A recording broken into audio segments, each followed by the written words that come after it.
not just come in there and look for knockoffs, and that's not the case. You know, I'm actually a sharp, smart fighter. So, well, wait, I'm here. Who wants to fight with me? I really don't care who's in front of me. I don't feel like no fighter beat me.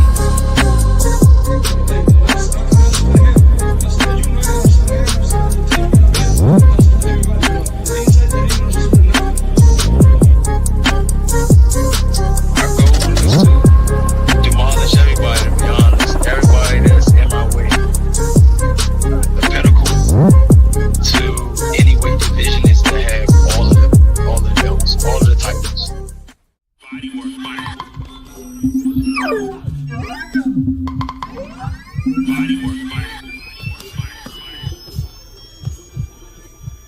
Welcome to Bodywork. Welcome back.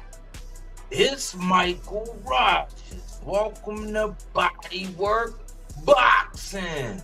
It feels so good to be back. It's Fight Eve, y'all. It's Fight Eve, man. It's Fight Eve, man. I figured we'd do something unconventional, man. I figured we have a little purge. You know, I didn't like the idea when I saw the movie because of the implications on a political scale. But tonight, I want to give everybody the opportunity to be politically incorrect. You know what I'm saying? I think that I resonate with the real ones, right? I'm always like, I don't care if I totally disagree, as long as like you got my attention and I'm like, okay, you challenge me in my thoughts, you showing me or talking to me about some things that interest me, and you're just being real and authentic, I'ma rock with you. But right now, man, people, what I'm seeing right now is that people just, I don't know, man, maybe they making up for something that they might not have gotten in high school. I don't know, maybe they late bloomers. Maybe they want to be down like Brandy. I'm not sure, man. There's many different things that are going on, man, and I said, listen, man, it could either be something that you might have been somewhere, someplace, and you might not have had a chance to like really just get your shit off. You know what I'm saying? You might not have really just been able to just speak your mind. Like, you might not ever been given a stage or a platform or an opportunity to just really say whatever the fuck you wanted to say without having to worry about catering to a whole bunch of like people that are yes men, flunkies, phonies. You know, it's a lot of shit going on, man, and silence is consent.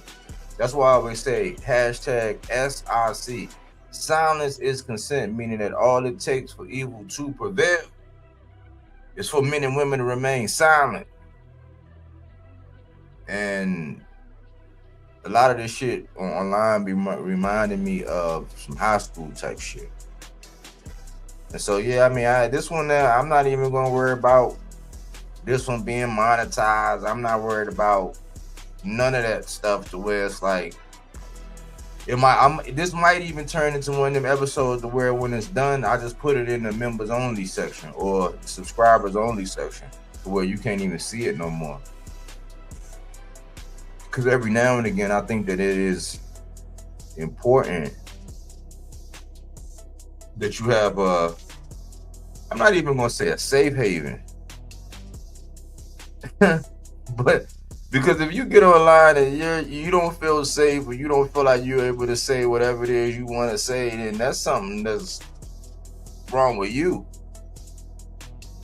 You know, if you want to be affiliated with a group, you know, if you want to buy into, because I've seen this, it's like little cliques, little, it's almost like gang behavior infiltrating the YouTube space. So I said, hey, you got a bone to pick it. You know, you got some free smoke, you got something you need to get off your chest, you got a perspective that you've been mulling over, you got something that is bothering you about the sport of boxing. Talk about it. We are a solution-oriented channel, so we can complain. You can have your little 5-10 minutes, how long you need to get it off your chest and say what you need to say. And as long as you have a solution, as long as there's some kind of silver line, as long as you have some kind of answer, this would be the spot. This would be the place.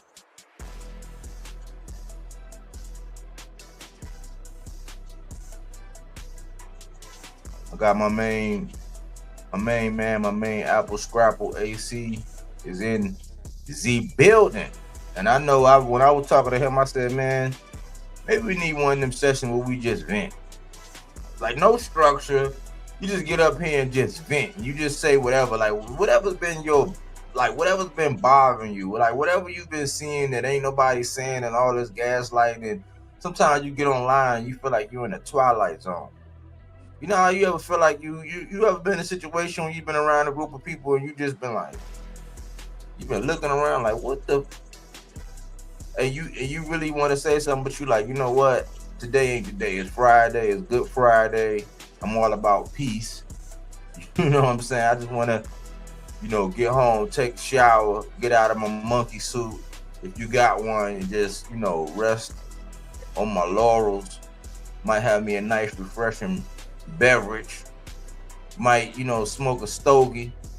Whatever it is you do. Have a soda. You know what I'm saying? Have a swig of your favorite beverage. You know what I'm saying? Relax. So you didn't let it go, but like, we need these every now and again. So this is Black Opps.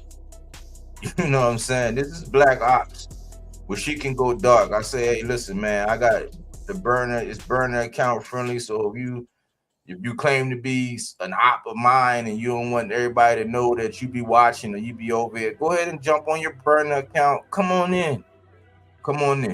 You know what I'm saying? You can come in and, you know what I'm saying, get smoked. If you want, you can debate.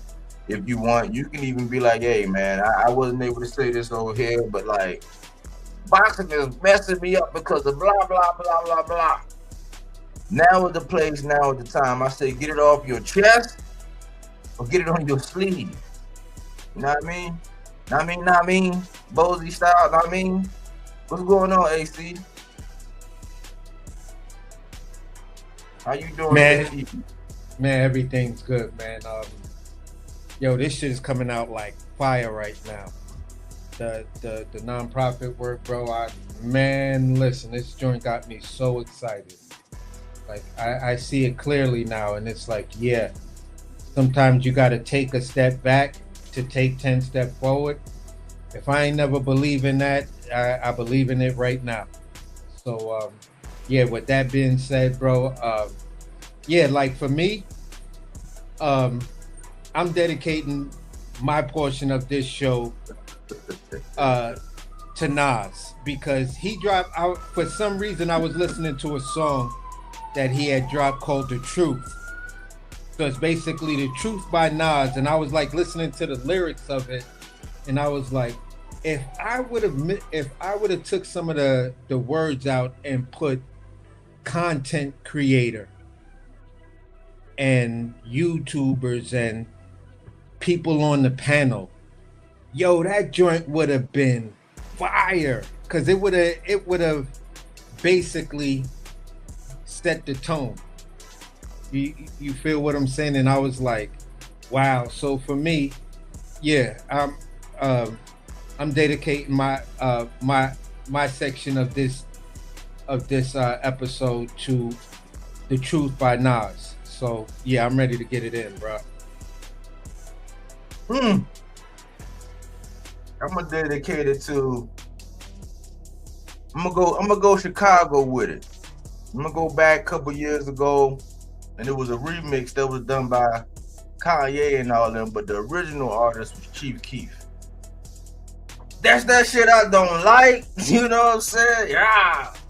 Like, I gotta go over that. Some of that. That's that shit I don't like.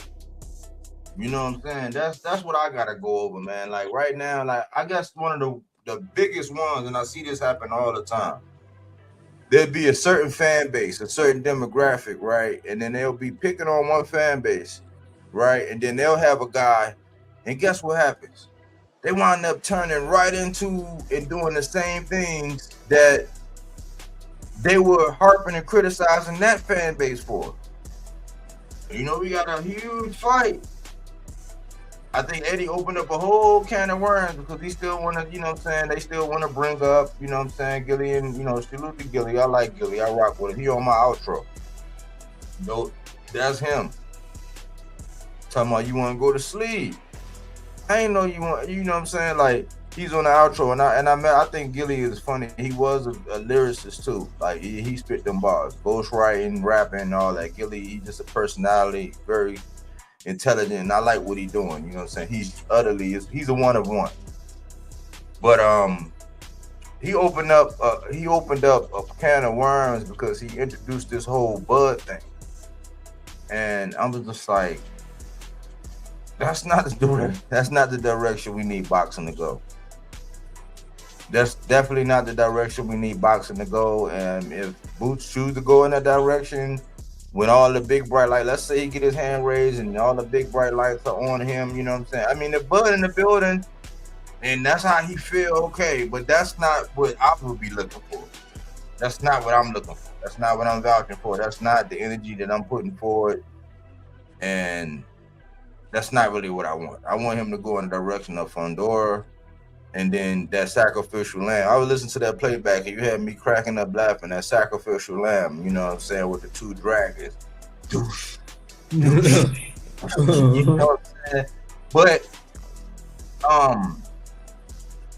a lot of people, because you know, people that was looking at Boots, right? He was behind Earl. Earl and Bud had the division sold up. They had unfinished business, and you know, there was a couple people waiting in the wings. Right, it wasn't just Boots. It was Virgil before he missed weight and had them complications of rhabdomyolysis and finally decided to move up. Giannis was waiting in the wings. They calling him Mr. Step Aside. A couple people that was waiting in the wings at 47, like waiting for the dust to settle, and they was being patient, thinking that okay, the dust was going to settle. And it was Errol Spence. He had his fan base. Bud had his fan base, and Boots was the guy that like drew from both fan bases. Like me myself, I was part of the Earl. I was more Earl. I noticed and recognized what Bud was able to do, but I liked the way Earl moved. I liked the energy. I liked everything about Earl. Really didn't have anything bad to say. That was my guy. Or he still is my guy. But I was still looking at Boots. Like, so I would be one of the ones that was coming from the Earl Spence fan base looking at Boots like, man, this dude is something special. He's something nice. I got my eyes on him. I know he waiting in the wing, but his time gonna come, and you know, this and that. So it was a group. But then we was all looking at how the other guy was moving and the things that was going on. And I feared that for some reason it's like the new fan base, since Bud retired, there's new, I would say the Beehive. You got the Beehive and Devin and them. You got the Beehive and Boots and them. I would say that the Beehive, man, they are acting a lot like the Beehive, man. They acting just like the Shakorians, man. They acting just like, and I'm like, man, let's not do that, man. Let's not perpetuate these things when it comes to this new guy, man, because y'all are doing some of the same things that, you know, the Bud Only fans were doing. And they're catering to some of the same things. Like, we're going to hear the whole, what has he done to deserve a fight? Like, when he get his hand raised, according to my prediction, and my prediction is right, he get his hand raised, right? You're going to hear a lot of people saying, well, what did he do to deserve a shot? It's like the same way they did Oshaki when he beat Lil Ray Ray, trying to get to Shakur. We heard a lot of that, and a lot of people pouring water all on the fight. Like Chris Mannix got out there and poured all that water all over the Oshaki fight, and we ain't got an update, a real legitimate update on Shakur since. And we already seeing people pour water all on Fundora. Oh, he's a weight bully. Oh, he already ducked such and such. Oh, I'm like, man, not again. Do not become the fan base that you despise. And I'll land right there. That's my first one. That's that shit I don't like. Don't become the fan base that you despise. You know what I'm saying? I can elaborate for hours on this, but that's the first one. You know what I'm saying? The other one, the other major one, which was like, I got up, I think I might have went to sleep a little bit too early. And my body is the type where if I lay down and I get 4 or 5 hours of sleep, I'll pop back up, like especially if I go too early, because that's all I really run off of, like 4 or 5 hours of sleep on some military shit. And I was thinking about it, and then I heard that stupid ass conversation that was going on as who nobody really knows who it was. We don't know if there was AI. They were saying that 50 did it, but that whole conversation about Leonard and Al talking and people giving their interpretations, and I'm just like, man, all of this good ass boxing going on, and they give us this distraction. So it's like pure. And shout out to D1, because D1 be doing this. He be saying this. He's like, man, look, man, this fight's going on. This blah, blah, blah. Are you a real boxing fan? Because this fight's on right now, and we up here debating, blah, blah. So I like that energy. I respect that. But I'm just like, man, all this good-ass boxing talk. And once again, they fooled us into getting into a distraction, some shit that we don't have all the answers to. We're still trying to interpret, right? But then at the end of the day, whether you like Floyd or not, like this is another thing, just like the Earl Spence and Derrick James, where you're gonna tear away and rip away and tarnish the legacy. And we are the only culture that really do this. And the example is, you'll never hear somebody say, oh man, fuck Jackie Chan, man. It's all about Jet Li. Oh man, fuck Jet Li, man. It's all about Bruce Lee. Like, we're the only culture that do this. Oh, fuck LeBron, man. It's Jordan over everything. It's like shit going, why can't we respect and love them all, especially because karma's going to be karma. And you're going to have to deal with your karma, good, bad, indifferent. You're going to have to deal with your own karma. But I do not like the fact that, like, okay, right now, like, Floyd, in this era, post-Roy Jones,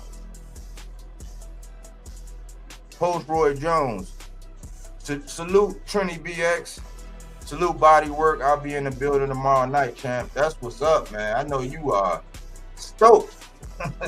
You know what I'm saying? But salute. I appreciate you. We are the only culture that do this. Like, people are not even looking at it like, man, let's have some kind of decent, but in typical devastating fashion. And this is why, like, even when I give my assessments about Devin and how I don't like him, I still have to say, look, man, I'm not the biggest Devin fan, but I respect him because of this. I do this and I find ways not to just chip away at what he was able to do, because what these guys, even Shakur, I don't chip away at the accolades. I don't chip away at the fact that he was 4 divisions. I don't like how he's moving. I leave it at that. I say he's a duck and this and this and that. It's nothing personal. It's like, I want the dude to get as much money. I want Devin to get as much money as these people will give him. I want Shakur to get as much money. I want to see the big fights. But like, when it comes down to, like, at the end of the day, this shit is just boxing to me. So I hate the fact that, like, some of our legacy, like, we have people that'll tear down Roy Jones because late in his career he popped or whatever. It's like, well, you're gonna sit up here and act like Roy Jones wasn't the best boxer you ever seen with your natural eyes. You're gonna sit up there and shit on Mike Tyson like he wasn't just wrecking shit all that time. We're gonna act like Floyd wasn't, like, the motherfucking truth.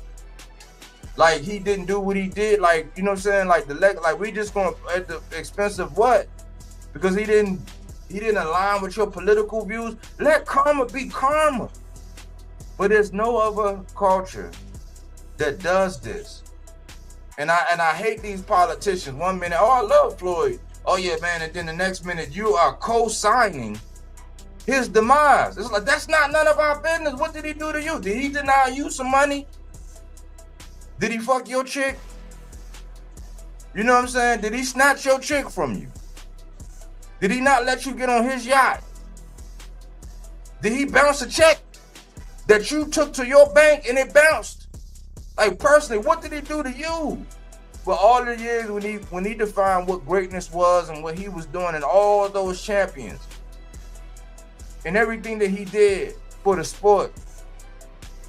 Now, this culture, our culture, are the ones that's going to partake in just ripping the man up. That's that shit I don't like, man. I got a lot more. I got like he not one of them one. Yeah, like I got a lot more in technique, salute. I got a lot more, but I'll stop there, man. I'll let you go. You know what I'm saying? I'll let you get yours, you know, whatever. And it's open season. This gonna be random as shit. This is gonna be whatever. I don't know how long this live gonna last, but this is not structured the way we normally do with the housekeeping and we got points and all this. This is just black ops. You can get smoked. You can let some shit off your chest. You can say some shit that you don't like about boxing. You can point out whatever. You can just get it off. That's what this episode is. Basically, I wanted to start with this fight coming right now. Like me and Body was talking earlier, and we were talking about, you know, the lead up to this fight, how people are on the internet and stuff like that. He and I both agree wholeheartedly that the Devin Haney, Brian Norman internet reactions and everybody coming on panels and stuff like that talking. He had so many different people that pulled up on to this show and stuff like that. That was fun. Like this, it's getting to the point of certain things being ridiculous when I'm hearing the way certain people are describing Boots, and I guess they come from Philly and stuff like that. And I would just say this. At the end of the day, it makes it tough for me at one point to, you know, who was heavy on Boots. I felt like if Boots would have showed up and showed out at a pivotal point, you know, I might have been one person that made the argument, yeah, I definitely want to see the fight because the kid showed up, showed out, and, you know, look at who he's already taken out as a young sniper. You know what I'm saying? I would have been the guy that said, yeah, I think I would like to see either Boots fight Errol or Bud. You know, but I do remember when he was sitting at the basically sitting at the number 2 spot, you know, Virgil Ortiz said no, and he would never call him out. But then he moves over to the IBF and then petitions Errol Spence I don't know how many times, and then now in the future, y'all want to compare him to Bud. And being the Terrence Crawford fan at that time, Body was saying that, yeah, I was a fan of both Errol Spence and Terrence Crawford, but I just felt that Terrence Crawford is going to beat Errol Spence. But that doesn't mean I didn't like him, and that doesn't mean I still couldn't be a fan of Boots, even though people was in some of the circles I was traveling in. People were talking, yeah, Boots will beat both of them. I was like, nah, no, he won't, because he's not showing me that he's on that level. Costio Clayton and Lipinets is not it. That's not gonna be the fights that make it so that I actually believe Boots can beat either one of those dudes. So for me, it's just like people are talking about Boots in this way that Boots cleared out 147-pound division, and I'm like, who were the big names at 47 that he fought? They'll say Roman Villa. When I was saying Roman Villa might give Boots some issues, dude was like, oh no, how are you fucking stupid? Like, you don't know shit about boxing. But now all of a sudden Roman Villa is one of those guys.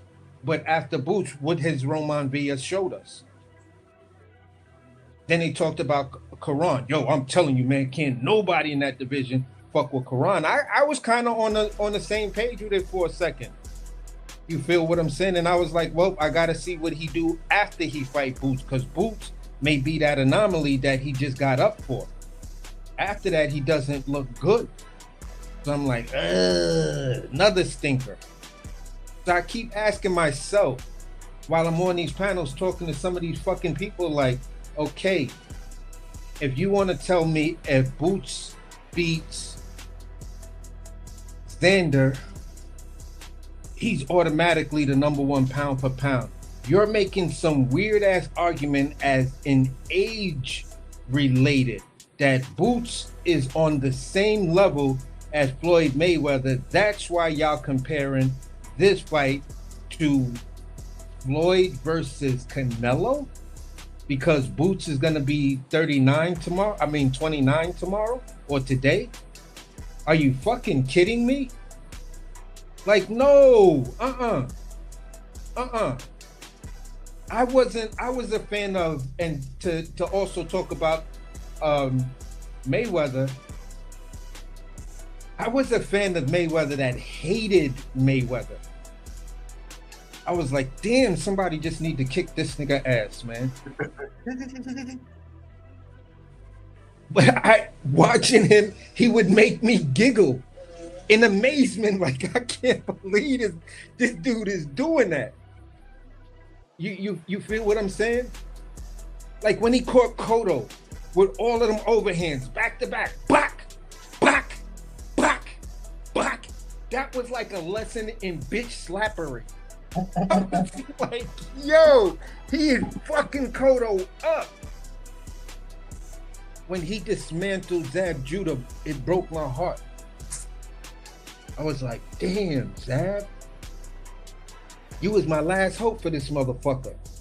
Man, fuck Floyd Mayweather. But you's a badass nigga though, dude. But fuck you, dude, cause you that good. Fuck you. And that's the way I felt about him. He was just that good that I hated him. And I don't know if a lot of people can admit that about Floyd. And if you're gonna talk shit about a dude who is definitely gonna go down in history for several different things that he done. He managed to figure out the game of boxing to whereas he was one of the most profitable boxers that we'll ever see. There will never be another Floyd Mayweather because I don't think the business of boxing will allow that. You feel what I'm saying? From a colored man. And a lot of us older fans know that as a matter of fact. So stop trying to make the next Floyd Mayweather because Shakur is not him. Devin is not him. These dudes is not going to do it.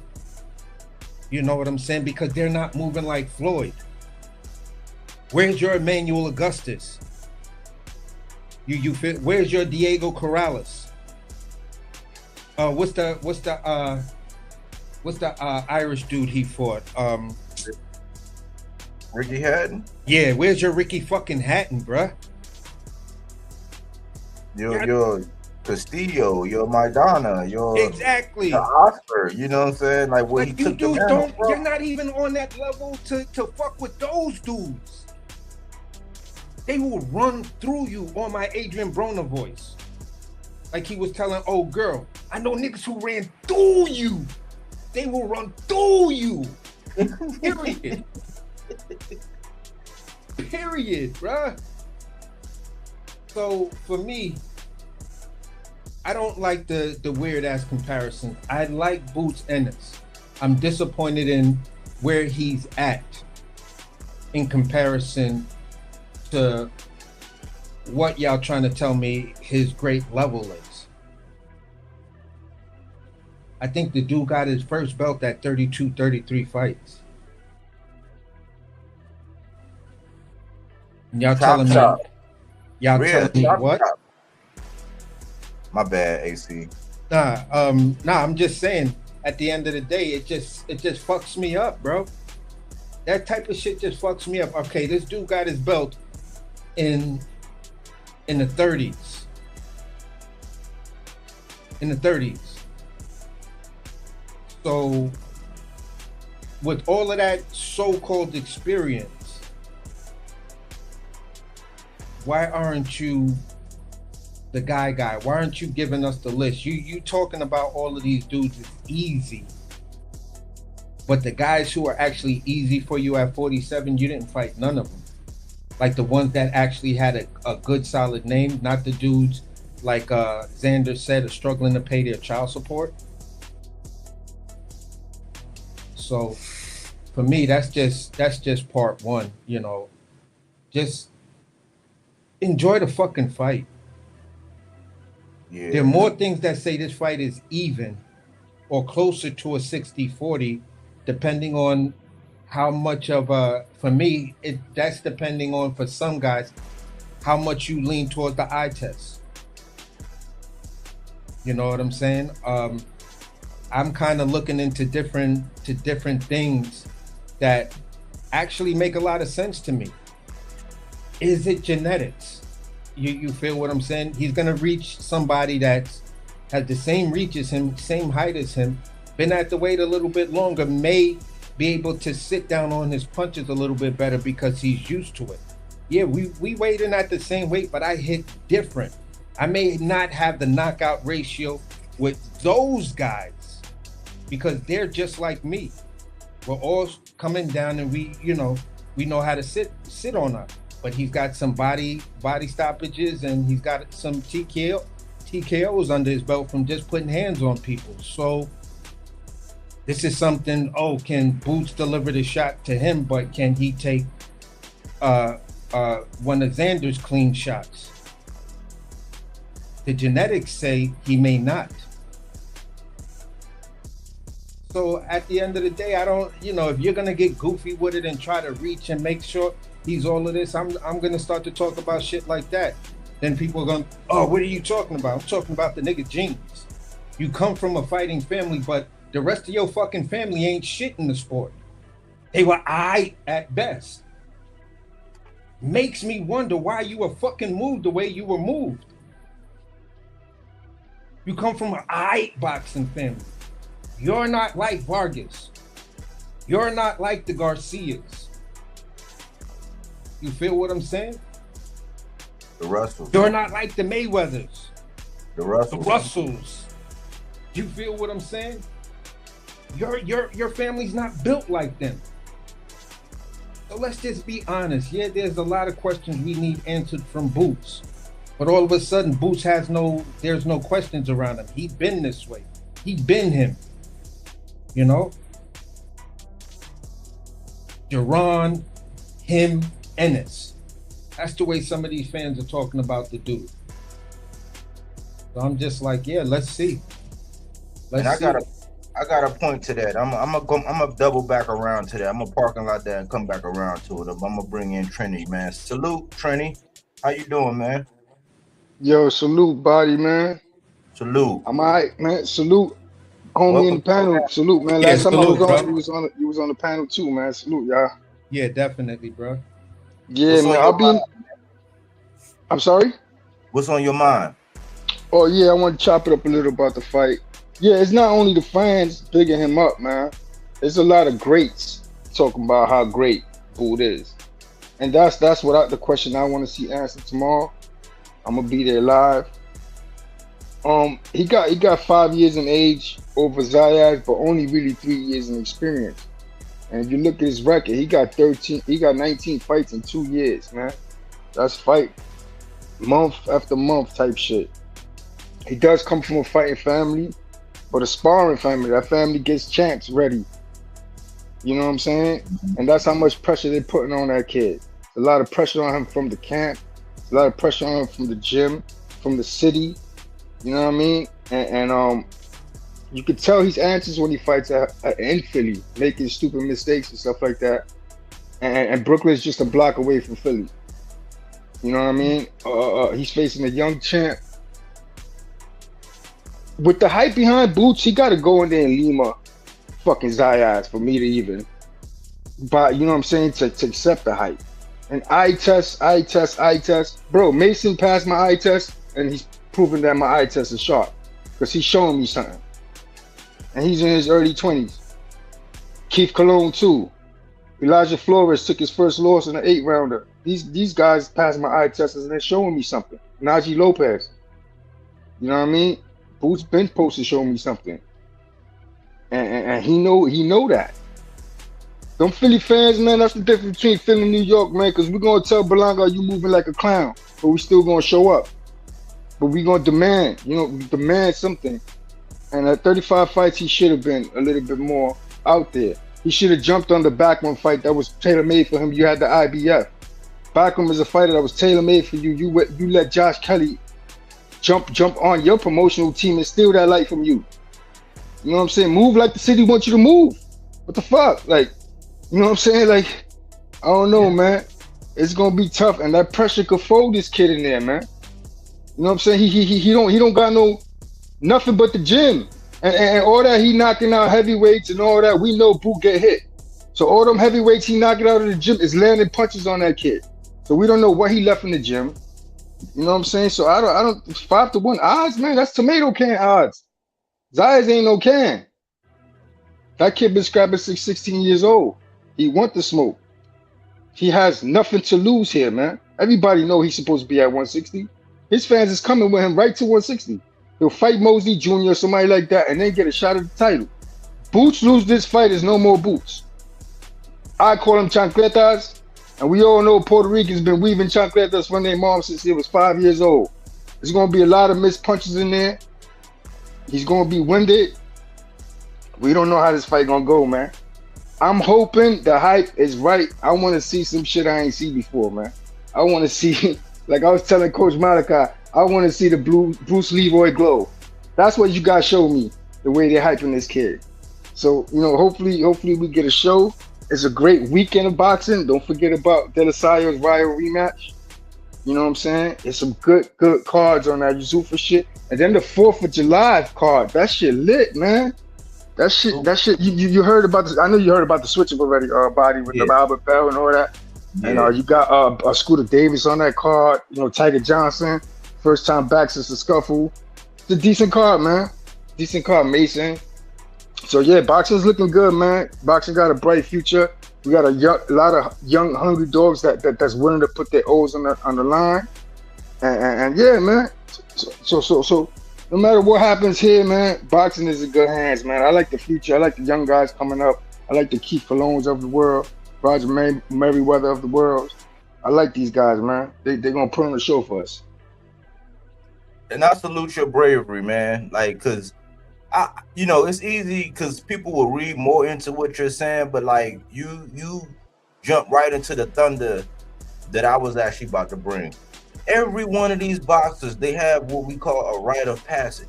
It's almost like getting your cherry broke. Like it's like something. It's like a step where you gotta go. It's like in tribes where you coming of a man and you about to, what I'm saying, you got to go through this ritual. Whether it's you gotta take all these needles and they dope you up, or you gotta go kill your first hog, or you gotta, like, right now it's like 36 fights in. We're there now, but you have to go through that before you get what everybody else before you had to earn.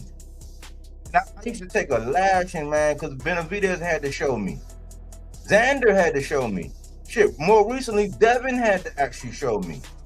It's like until you actually show me, you know what I'm saying? Like Devin shut me up with the Brian Norman. I didn't see him do that, but I'm like, I gotta respect Dev. He went in there with a game plan, whether it was 70 punches landed or not, he got the job done. I didn't see it, but he earned it. Benavidez, I used to bet against David Benavidez. I thought he was a hype, and I said, man, it got to the point where I said, I'm not going to bet against this dude, but he had to show us. And I don't like the fact that there are fan bases that just throw the mantle because we're so thirsty for a star. Like everybody, I think the best take I've heard from somebody in major media or somebody of importance, because I used to love Teddy Atlas takes and Teddy Atlas's boxing mind. I still do. He got a little political for a second, but I think he realized that's not gonna work for him because he started saying some shit that I was just like, nah. I was like, man, dude, you trying to get confused. But I think he kind of got back, and what he said was, he kept saying, everybody's saying, this our guy, this our guy. And then he said, I don't know. He said, yeah, man, yeah. And he said, this is this fight that's gonna actually show us if this is our guy.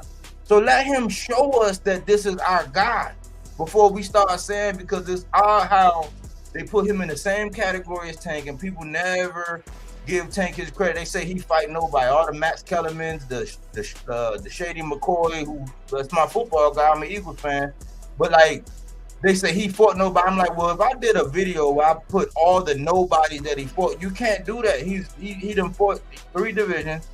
He went up to 4 divisions. He got a secondary belt off of Barrios, but the dimensions of these fighters, how big they was, and what he had to overcome, and still maintain a 33% knockout ratio, that says something. Is like he didn't fight. So to put him in that category, it's a disinjustice to him. To put him in the same category as Devin and Shakur, well, they've done more.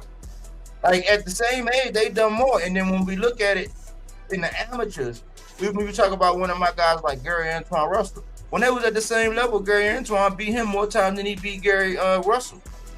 When they was, you know what I'm saying, do their little Olympic thing or whatever. So that's it's why like, nobody was checking for him back then like that. And another thing, not to cut in, which you brought up a point, you remind me when you brought up the B. Norman and the Haney fight. Because I was going with the young Jaguar B. Norman. But it's like the world forgot so soon. Like anybody could get hurt in that ring. You know what I'm saying? They writing off a knockout. Like I said, you're gonna if you swinging and missing and moving at a higher weight, you're gonna take something off your punches, man. So saying that Zayas it's impossible for Boots to get hurt in there is crazy. You know what I'm saying? We don't know that. We don't know what he left in that gym. Anybody could get hurt walking into that square circle. And if you go in there with that mindset, like you already won, and then if you ask this kid about any fight, I ain't watch it. No wonder you believe you're the fucking best. You're not checking for nobody. Of course you think you're the best. Go see what's out there, man. You know, I'm curious to see how Val Saint look, the young boy, the Haitian kid, Val Saint looked at in that camp with him and Canelo. I'm really curious to see or find out or hear something about that. Yeah. And we saw it with Josh Kelly. Now, granted, it was kind of controversial, but Josh Kelly got his hand raised. Baccarat protested it, but we didn't see that shit. We didn't see that happening. It was inactivity, right? But you know, with the Devin and the Norman thing, you know what I'm saying? Boxing movers with the Josh Kelly, he got Olympic pedigree, but like with him sticking and moving and dropping Baccarat, you know what I'm saying? It's like that. Your body, you wasn't expecting Boost to target Baccarat when he moved up though, being that he had the IBF. That's what I thought the move was. Oh, but that's what we were saying. We got, man, me and AC took so much, man. Man, we earned our stripes off of making that point, man. Because that's making you. We talking now. After what he did to Zoo, you come in there, you do something, you get that belt. Now now you showing me something, a little something. You know what I'm saying? Look, I got the thumbnails. Like while we talking, I can pull them up. I got videos of basically saying why not. I called it the Rocky. And him not doing that, he fucked up his bag, body. Because I think the plan was he could have got that belt from fucking Baccarat, right? Yo, Hearn fuck with him so much. Hearn would have probably. You see the funny shit with Conor Ben. Hearn would have probably fed him Conor Ben for a UK fight, bro. That would have blew Boots up. He fucked this old bag up, bro. This fight would have been so much more bigger.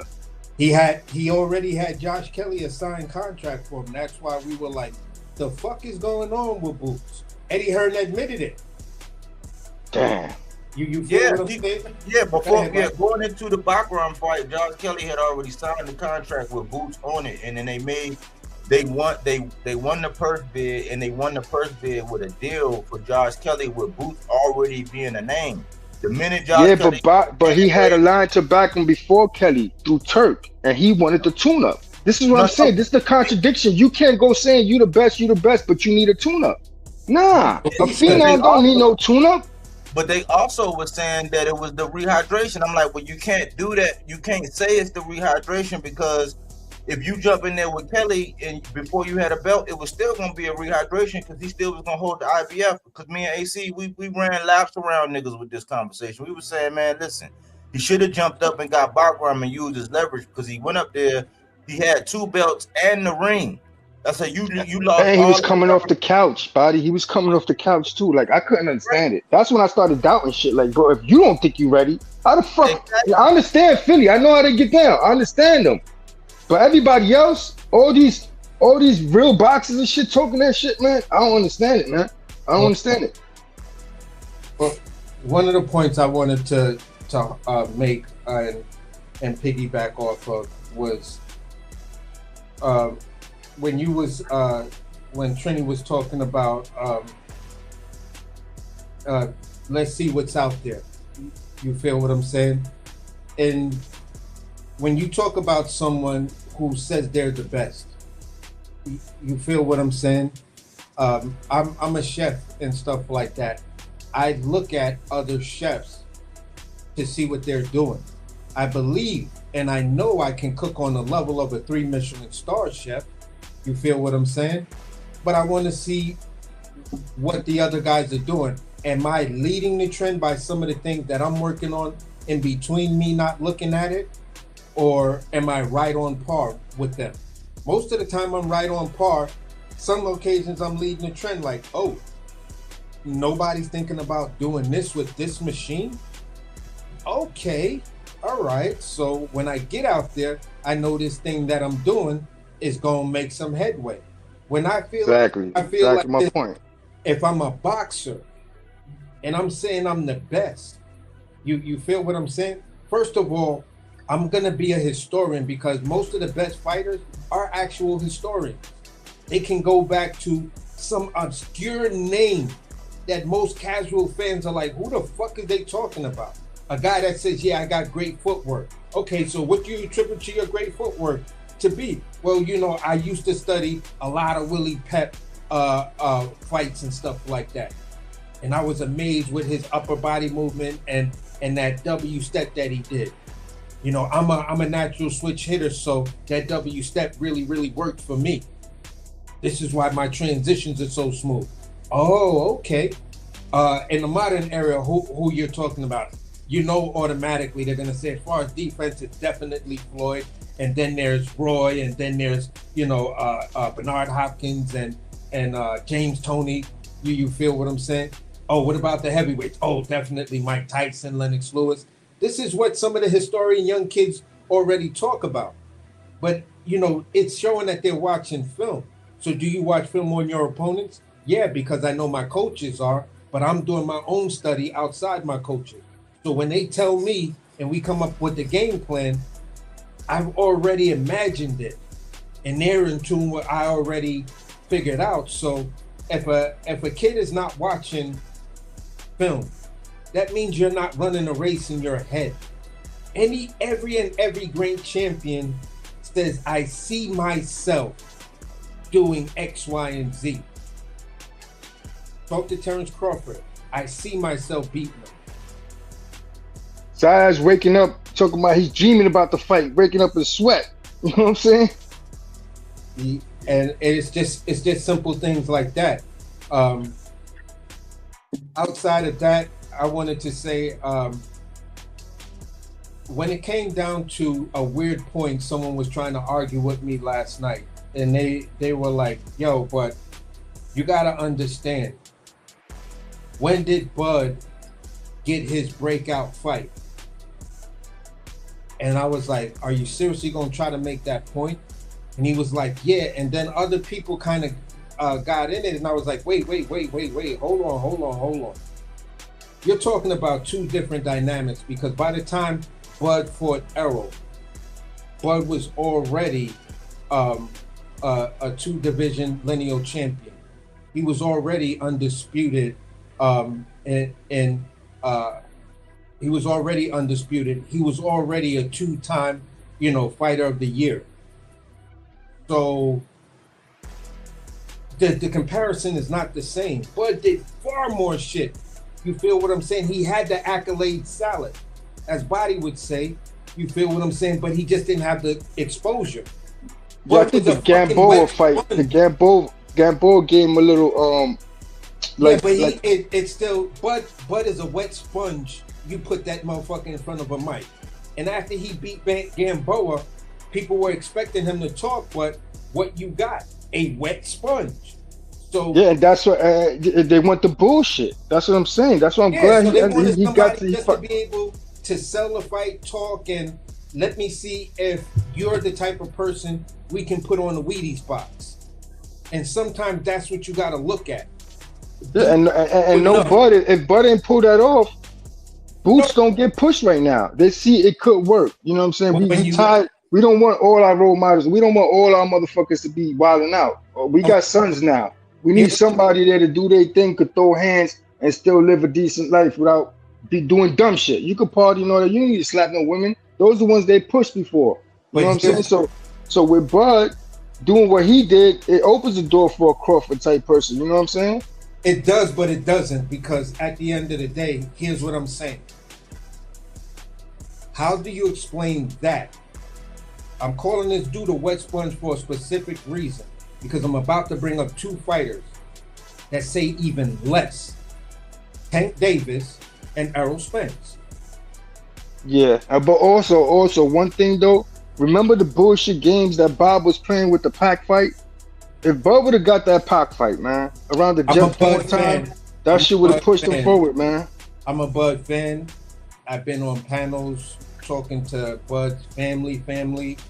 Dude is, grandmother's the same. They at all of these different events and shit like that. I saw the relationship between this cat and the Crawford family. Like, that's you're not lying, homie. You were really brought up in the same house with this dude. You feel what I'm saying? So at the end of the day, this is what I'm saying. Tank Davis had something special, although he didn't talk. The shit is called presence. Terrence Crawford never had presence. Errol Spence has presence. It's when he shows up, it's that, oh shit, Earl is here. Even though his name is Errol, it's Earl is here. Tank show up at an event, oh shit, Tank. Same type of presence Jay-Z, Nas, Biggie Small, these type of dudes would have. Biggie, yeah, but Bud presence, when Bud walk in, the fighters feel away. Every motherfucker who's a fighters feel away, not the fans. Exactly. But every motherfucker fighter there know who the big rooster in the room is when Bud walk in any circle with fighters. I'm not denying that. But to sell and be that guy, you needed Errol Spence. And when you got Errol Spence, that's what gave you presence. That's what legitimized your presence. And Boots need that kind of showing up tomorrow. He need the Errol Spence Zayas, man. To add up, to make the hype add up, and to give these motherfuckers a little grace that's talking that shit. That's the kind of performance he has to have. And that'll be hopefully, in my opinion, because I don't want it to get twisted. I'm pulling for Boots. I hope, because what I'm saying, we do need more irons in the fire. So I'm pulling for him, but that would be the beginning of the run that I'm hoping for. But with Eddie being in there, with him already saying I'm the cash cow, these little things he's been saying and how cocky it's been, I'm like, man, don't take me down this Shakur shit, the Shakur path, the Devin path, like how they acting right now, and where once you get this, it's gonna be like, well, he's already done enough. What, he's 2 times, because they playing this accolade salad, and I'm like, this shit is like, trust me, I don't take away from no accolades. Those are your accomplishments. I will never diminish your accomplishments.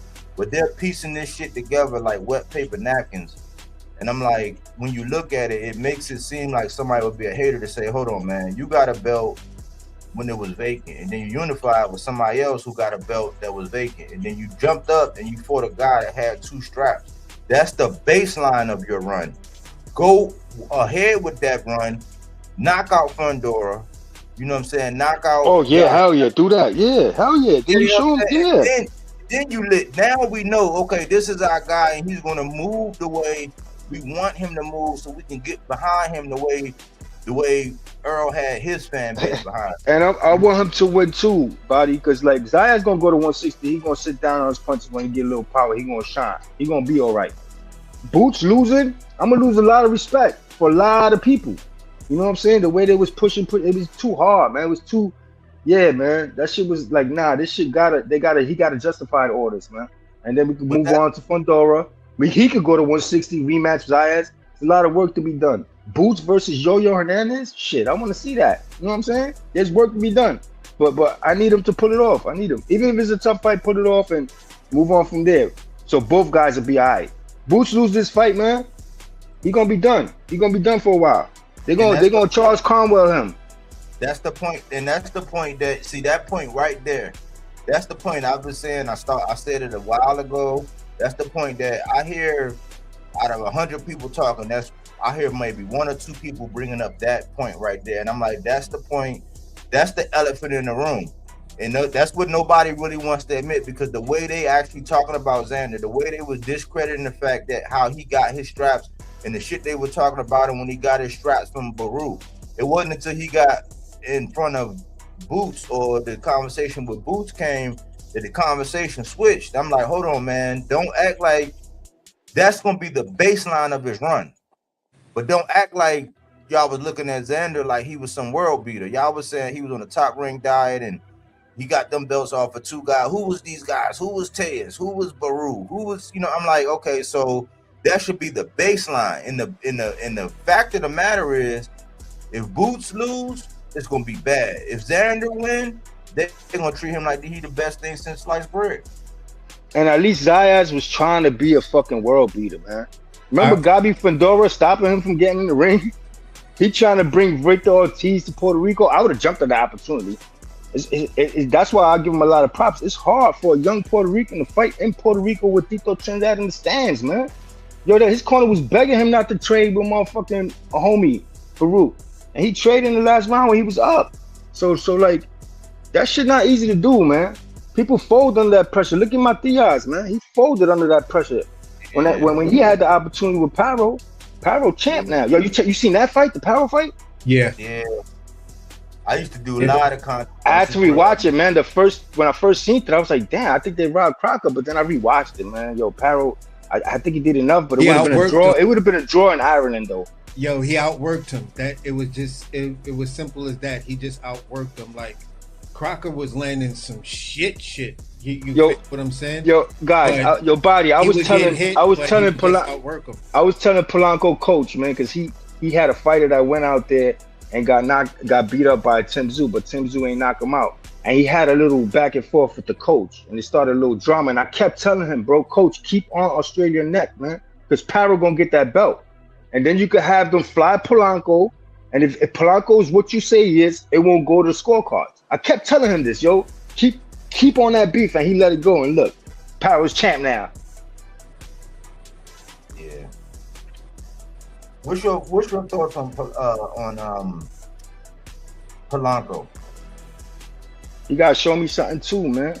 I want him or Tiger, or B Norman and him. Because he kept trying to fight Flies, man. Him and Flies, he kept trying to talk shit about Flies and Matias and all that. And then Tiger Johnson flatlines Flies. I'm like, why you ain't trying to jump? That's a good fight. What happened with that? What happened with that? I heard they was in talks, and then next thing you know, it was Tiger and Flies. But Flies was Tiger was, I think, a better opportunity, because if he would have won the Tiger fight, he was gonna get fast tracked of Flies. Oh, okay.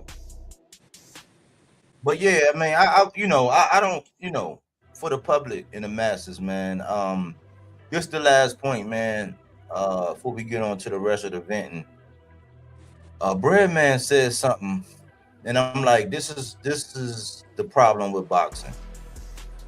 Breadman said he told Sean Zattel, and Sean Zattel basically hijacked the conversation and started over here, and we got the track record for it. We've been talking about what's better for the business of boxing with many different fights. We talked about it with Shakur and T.O. We talked about it with Brian Norman and Shakur. And even though we knew who could win and we were more fans of one over the other, we were saying for the business of boxing, it'd be good for these other two guys to win. Why? Because they're going to give us the fights that are good for the sport. So he hijacked that. He took that, had a personal conversation with Breadman, and then I guess they did their behind the scenes thing, like the way me and AC talked behind the scenes, and then they came out and did an interview. Breadman said, he said if it was coming from anybody else, I would take it as disrespect. But since it's coming from you, I respect it. And I said, see, that's the problem with boxing. Like, if I'm saying the same motherfucking thing, just because it's coming from Sean Zattel, because he go over there with the Raiders, and he can go over on Sean Porter, and he can get Tim Bradley on the phone. If we have the same exact opinion, which he's hijacking mine, right? Then big media is too. All of them doing that. They all do that. They be in the chat, and I heard my shit word for word verbatim from these motherfuckers. Yeah, so I'm like, why? We done heard it from Tim. I done heard Chris Algieri do it. Like to me, do Chris Yeah, verbatim? Paul did it. Paulie Malignaggi did it to me. Yeah, Polly, he's famous for it. I'm like, y'all getting paid all that bread, man, and y'all gotta hijack people's shit. But I'm over that. Like, I'm like, okay, all right. So we're not gonna get the credit. So I'm past getting the credit, and I'm more so in the fact that okay, well, the message is out there, and that's really what we want. Okay, that thought or that logic to be out there for people to actually use their brains to think about, right? But the thing is, that is the problem with media. Like, why do you gotta be somebody like? If I'm saying the same thing, or if I got more validity, or if I can see bullshit through something that Andre Ward say, why? Okay, we respect them because they was in the ring and he was a Hall of Famer and all that. But why would you take it as disrespect if somebody else said it versus somebody that you know said it and it's not? And that's like the elephant in the room in a lot of these conversations. Because listen, Tim Bradley came out on Monday and said, "Oh man, I'm in all black because it's going to be a funeral." He came out on Wednesday and said, "I got Xander for the upset." And I'm like, "You're the Hall of Famer. Which one is it, Tim?" So you're gonna get the benefit of the doubt no matter what happens after this fight. To come out and be like, "I told you so," on some hindsight is 2020 shit. And that's what's the problem. Yeah, and what you're supposed to do is you're supposed to respect the work, the analyzing skills. You put it in, body. We like those of us who listening to cut and all that. We know where them shits be coming from. Their points and shit because we heard it already. I heard that shit at work when you was talking about it to 5 people. So we know that, you know what I'm saying? But that's what needs to be credited. The work is done. You got a job. You living your life. You putting in your work, analyzing this shit. The boxing mind is sharp. That's where the credit needs to go. You know what I'm saying? Yeah. Yeah. I just found it odd. I'm like, I like Breadman's boxing mind, but I don't like. I think politics is ruining boxing because now if Chris Mannix say it, if Max Kellerman, who's like the worst right now, like he the one that came out and was like, it's a bad thing that Tank working with Jose Benavidez. Like, how is that a bad thing? Cause you say so? Like, they just get out here and like they do these hit pieces. Cause PBC, nobody from the PBC can do no right. Like, and no matter what other platform said, unless it's like Brian Custer or Ellie Stepback, like PBC can do no right. They take and twist up Gary Antoine Russell's words. It's like, well, where's all the pressure for Shakur to fight Gary Antoine? Like, if all these catch weights, all this shit y'all want to let him do and prance around, and I respect Shakur's skills. He used to be behind Tank. He was like right behind Tank in that division. I like Shakur. You know what I'm saying? But like, I can't buy into the hyperbole. And once somebody start moving funny, like Richardson Hitchens, I used to be real high on Richardson Hitchens. Once he did that Duarte shit, I said, I gotta be true to form. I'm off, man. You can't do that. You can't duck and do that and then have my support no more. Like, no. And all of Russell's fights, except 2 is knockouts. It always supposed to be the knockout artist against the slick boxer. Like, why is no push for that fight? It's crazy. That's we all want to see that shit. Nobody talking about it. It speak volumes, cause Shakur know, and there's no pressure, and he gets Gary Antoine gets shitted on like he like Body. You know what I'll take even because you know Matias is my guy. I'll take a soft touch, send away, give Matias a payday, bring him back. I'll take that if that would have been on this undercard or some shit. You know what I'm saying? I'll put that in a nice card. Matias car first, defense of the belt. Give him an easy touch. Give Matias a payday. I'll take that over this shit that's going on, man. But good. Look, we ain't never gonna see Shakur and Hirioka. We ain't gonna see Shakur and Tito Mercado. We ain't gonna see Shakur. Shakur is a fucking fight, bro. That's a fight party fight right there, man. You know what I'm saying? They ducking that dude. That dude, one of the most dangerous dudes out there, man. That dude, like people be saying he hyping this. I said, man, prove it. You got I'm from Missouri when it comes to that. I'm from the show me state when that, like, Tito is the real deal, man. How about Mikado Dalton? Because Dalton got that belt. I would love that fight. I want to see Puello and Sandor Martin be in any mix because I think Sandor Martin will buy, like, it's the reason why Devin ain't come back for his strap. It's the reason why they ain't, when that first bid went by, Devin didn't fight Sandor Martin. Sandor Martin, he arguably might have beat Puello, but I think Puello, Sandor Martin, and Hirioka, at 140, the division that everybody tiptoe around, the reason why Keyshawn just pretty much he sneezed at 140 and he get all this glory and all that, like to be number one at 47. Ain't nobody saying nothing about it. It's like you ain't where's the rite of passage, bro? Because you part of the buddy system. I respect the skills, but like you creep past 140, bro. You creep past Gary Antoine. You creep past Puello. You creep past Tito, Frank Martin. Like it's all this work where your legacy, like Abdullah would have went through that smoke, win, lose, or draw. He would have went through that smoke and proved himself. Yo, Abdullah gonna shake shit up. If he get past this fight and move up next year, 140 gonna get shaken up, man. That kid coming, man. He coming, and he getting better and better each fight. If he learned from his last fight, he gonna only get better. And this Bell, a lot of people don't know what Bell is. I got it to it in another panel when I mentioned it. They're like, no, not this is knockouts. They didn't even know he was the tallest one in the division, which is the challenge at 135, regardless. And then he got experience. So I don't listen. I listen to what coaches say about Albert Bell. They're the ones telling their fighters chill. So it's a tough fight. And he was in the gym for Cruz. So it's not like it's a regular short notice fight. Yeah, what you think about that fight though? Because that shit got more competitive when Cordina fell out and Bell got in. I was nervous for Abdullah, but I said, there ain't nothing to be nervous about. The best man's going to win. But Albert Bell is a surgeon, man. He's a surgeon. He's like a tall fucking cur. Like a tall cur. And then he gritty, because Toledo's gritty out there, so he got it in him. So it's a tough fight for Mason. I'm going with Mason. I know they sparred. I heard Mason got hurt, but Mason was a kid when they sparred, man. So he learned. I look at that fight like, and this is part of my rant. I'm just amazed that within some circles, even the mainstream media and stuff like that.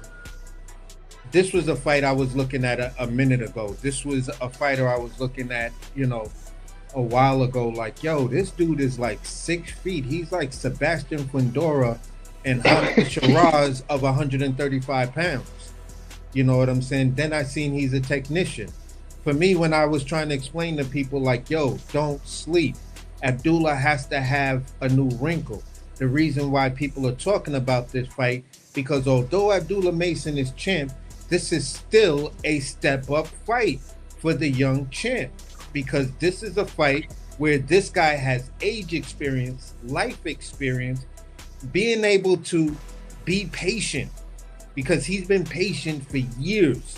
And at 32, maybe his last shot. You know what I'm saying? Yeah, and there's the hunger aspect of it. Because I was like, when I was covering it, I was like, I think that this was last year, and or Albert Bell might have been 32 or whatever, or just getting ready. I don't know how long he's been 33, but I was like, yo, he's in his 30s. This dude ain't got a lot of time. So if he get a shot, or Abdullah give him a shot, or one of these other dudes give him a shot, they in for something, because this dude Bell is gonna come with certain things to say, look, I gotta, like me and Body always say, this is your lose yourself moment. Albert Bell, this is the fight to whereas you look to take control, and then you gotta finish strong. If you were gonna try to stop somebody, Abdullah Mason is the dude to outbox, outpoint, and then stop him. Because then you look so impressive that it just skyrockets you, and everybody has this demand to see you fight. If it's just a close fight win, they're gonna demand the rematch. Yeah, I'm glad you up on it. You know what it is. You're done. Because Mason will get his credit from a selective few if he does get past them. And that's what I meant by earlier. He been past my eye test. He's starting to show me. Yeah, and that's what Boots should have been did. That's what Boots should have been did, the way they talk about it. I know he probably showed people in the gym and all that, but we know how them gyms be. You know what I'm saying? It's probably 20 casuals in there.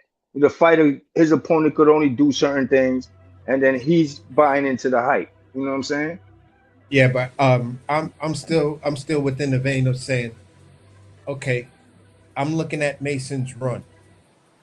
This is a 50-50 fight for me, for Mason. Just like I was like, look, I lean towards Mason beating Sam Noakes But if Mason sleeps on Sam Nooks is gonna win. You feel what I'm saying? This is a type of fight to whereas Mason, now you have to show up and show out. This is the same level. I look at this fight as the same level as I'm looking for answers with Boots and Zayas. This is going to tell me a lot about both of these guys because this was a fight that even when Benavidez got up to 75, I was like, look, I like Benny at 75, but you don't show me anything I really need to see at 75 if you don't get in there with Yardy. Yardy is durable and he's always there to fight. And if you're not the dude, Yardy's gonna beat you or Yard's gonna beat you. So for me, when he went in there and he beat Yard the best way I've ever seen anybody beat Yard, I was like, oh my fucking God, bro. You are him. You feel what I'm saying? That solidified it for me. You feel me? I'm looking at Mason to win this fight. And for me, I've told Body, I've said it on the lives, look, I want to pick Boots. I really do.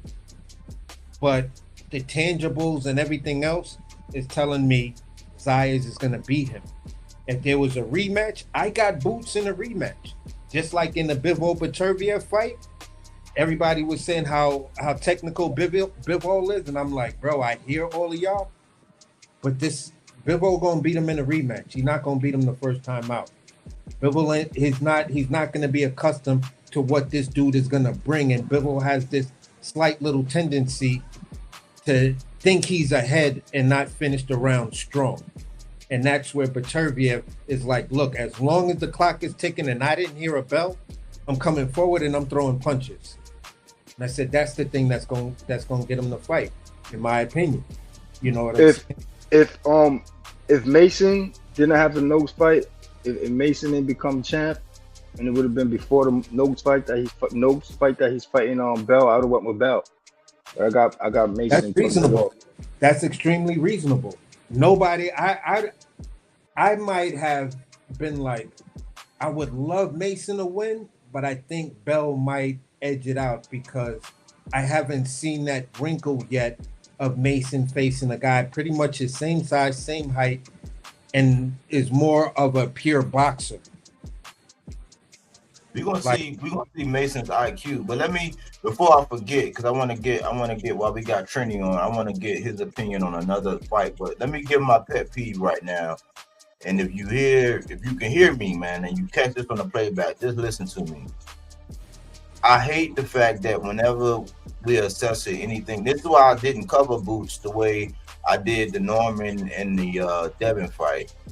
We gotta stop this shit to where when we're doing pure boxing analytics, you take everything personal when it comes down to criticisms for Boots. That shit is a pet peeve of mine. It make me not even want to talk boxing with people because we analyze everybody. And I noticed that it's a lot of cats like Greg Hackett, Breadman, Jamil from YSM. These niggas do this shit all the time. Like, fuck, he blocked me on the video because I said, I don't want to hear that shit. We don't want to hear that shit about whatever you got to say when you keep giving Fortune all these fucking excuses. You know what I'm saying? When before the fight, it was blah, blah, this and blah, blah, that. And then now y'all co-signing and saying all these fucking excuses.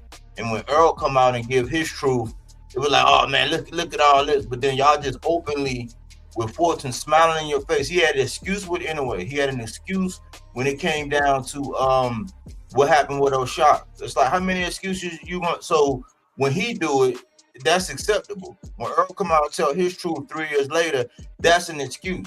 Knock it off. If we having pure boxing talk and you got that energy, because I noticed them niggas love talking about everybody else and being overly critical about everybody else. And the minute you say, oh, well, yeah, I think he get touched a little bit too much at times, or sometimes he's impatient. Oh my gosh, why are you hating on Boots?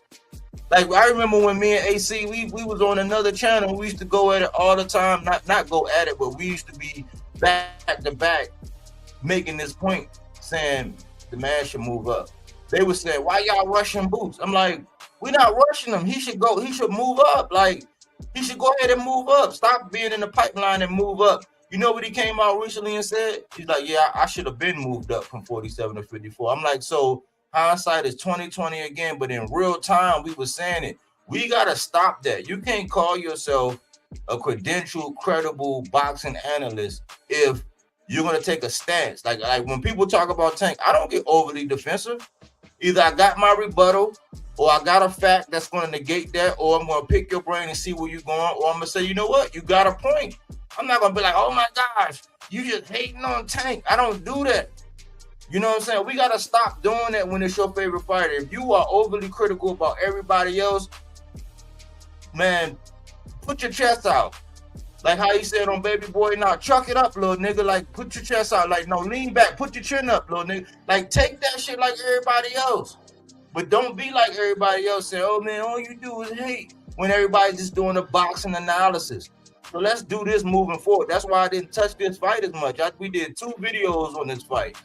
Because I said, man, y'all gonna try to turn this shit into Bud versus Spence, and this is not that. So that's my rant on that. Well, I stumbled upon that channel during the Bud and Canelo lead up, and I realized quick that's a Boots channel, man. That one of them gonna go down if he lose. But you can't come back outside the way y'all was talking. Like, it's too much, man. And I hear it, man. It's that Philly pride, but damn, bro. And I hope, for y'all's sake, and I really hope, because you can hear it in their voice when they keep saying it. I'm going to show y'all. We going to show y'all. So, man, show me, please, man. Please. Yeah. So that's my thing. And I used to like him. I was the one, before Greg even had a channel, I used to say, no, man, Greg, man, you be cooking. You should have your own channel. That nigga got his own channel and lost his fucking mind, man. Now he get to say the most outrageous shit. And I'm like, bro, I can't even listen to him. And they don't like, and when you disagree with him, I hate that shit. Like, there's so many channels. It's a major channel to where it's like, this nigga is so pussy. He's so pussy to where when anybody disagree with him, he either mute him or cut him off or kick him off or go on a rant and then get up the next day and be like, oh, y'all overreacted. Like, if you gotta find yourself apologizing the next day for what you did, like over and over again, like every now and again, once in a blue, okay. But if you gotta do that shit all the time just because somebody disagree with you, you don't want a fucking boxing channel. You want a fucking cult. And most of these niggas want a cult. I'm not being a part of no cult where I can't be a free thinker. I don't do that in life. I've had problem on the job where I'm always the one speaking up for everybody. Fuck that shit. Well, you can tell, Body, man. I'm learning this shit too lately, especially, man. A lot of these motherfuckers never had that real barbershop boxing talk. You know what I'm saying? They never had the face-to-face shit. All this shit be online and shit, man. And it's a lot of triggers. It's the same thing with like a lot of Mexican fans. You say one thing is slander when you just really comparing something. Like, I don't buy into that. I'm half Puerto Rican. I had fucking Chavez beating Camacho back in the days. You know what I'm saying? I made 5 G's off the first Margarito Cotto fight.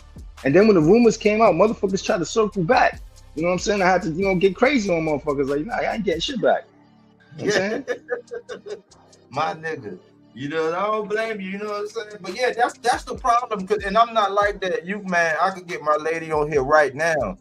This is why I don't go outside. I done ran down on the ice cream truck, man. That's why I stay in the house, because I'm not me. I try to be sensible. I don't really get into no personal shit. I keep it all boxing. We try to give everybody a fair assessment.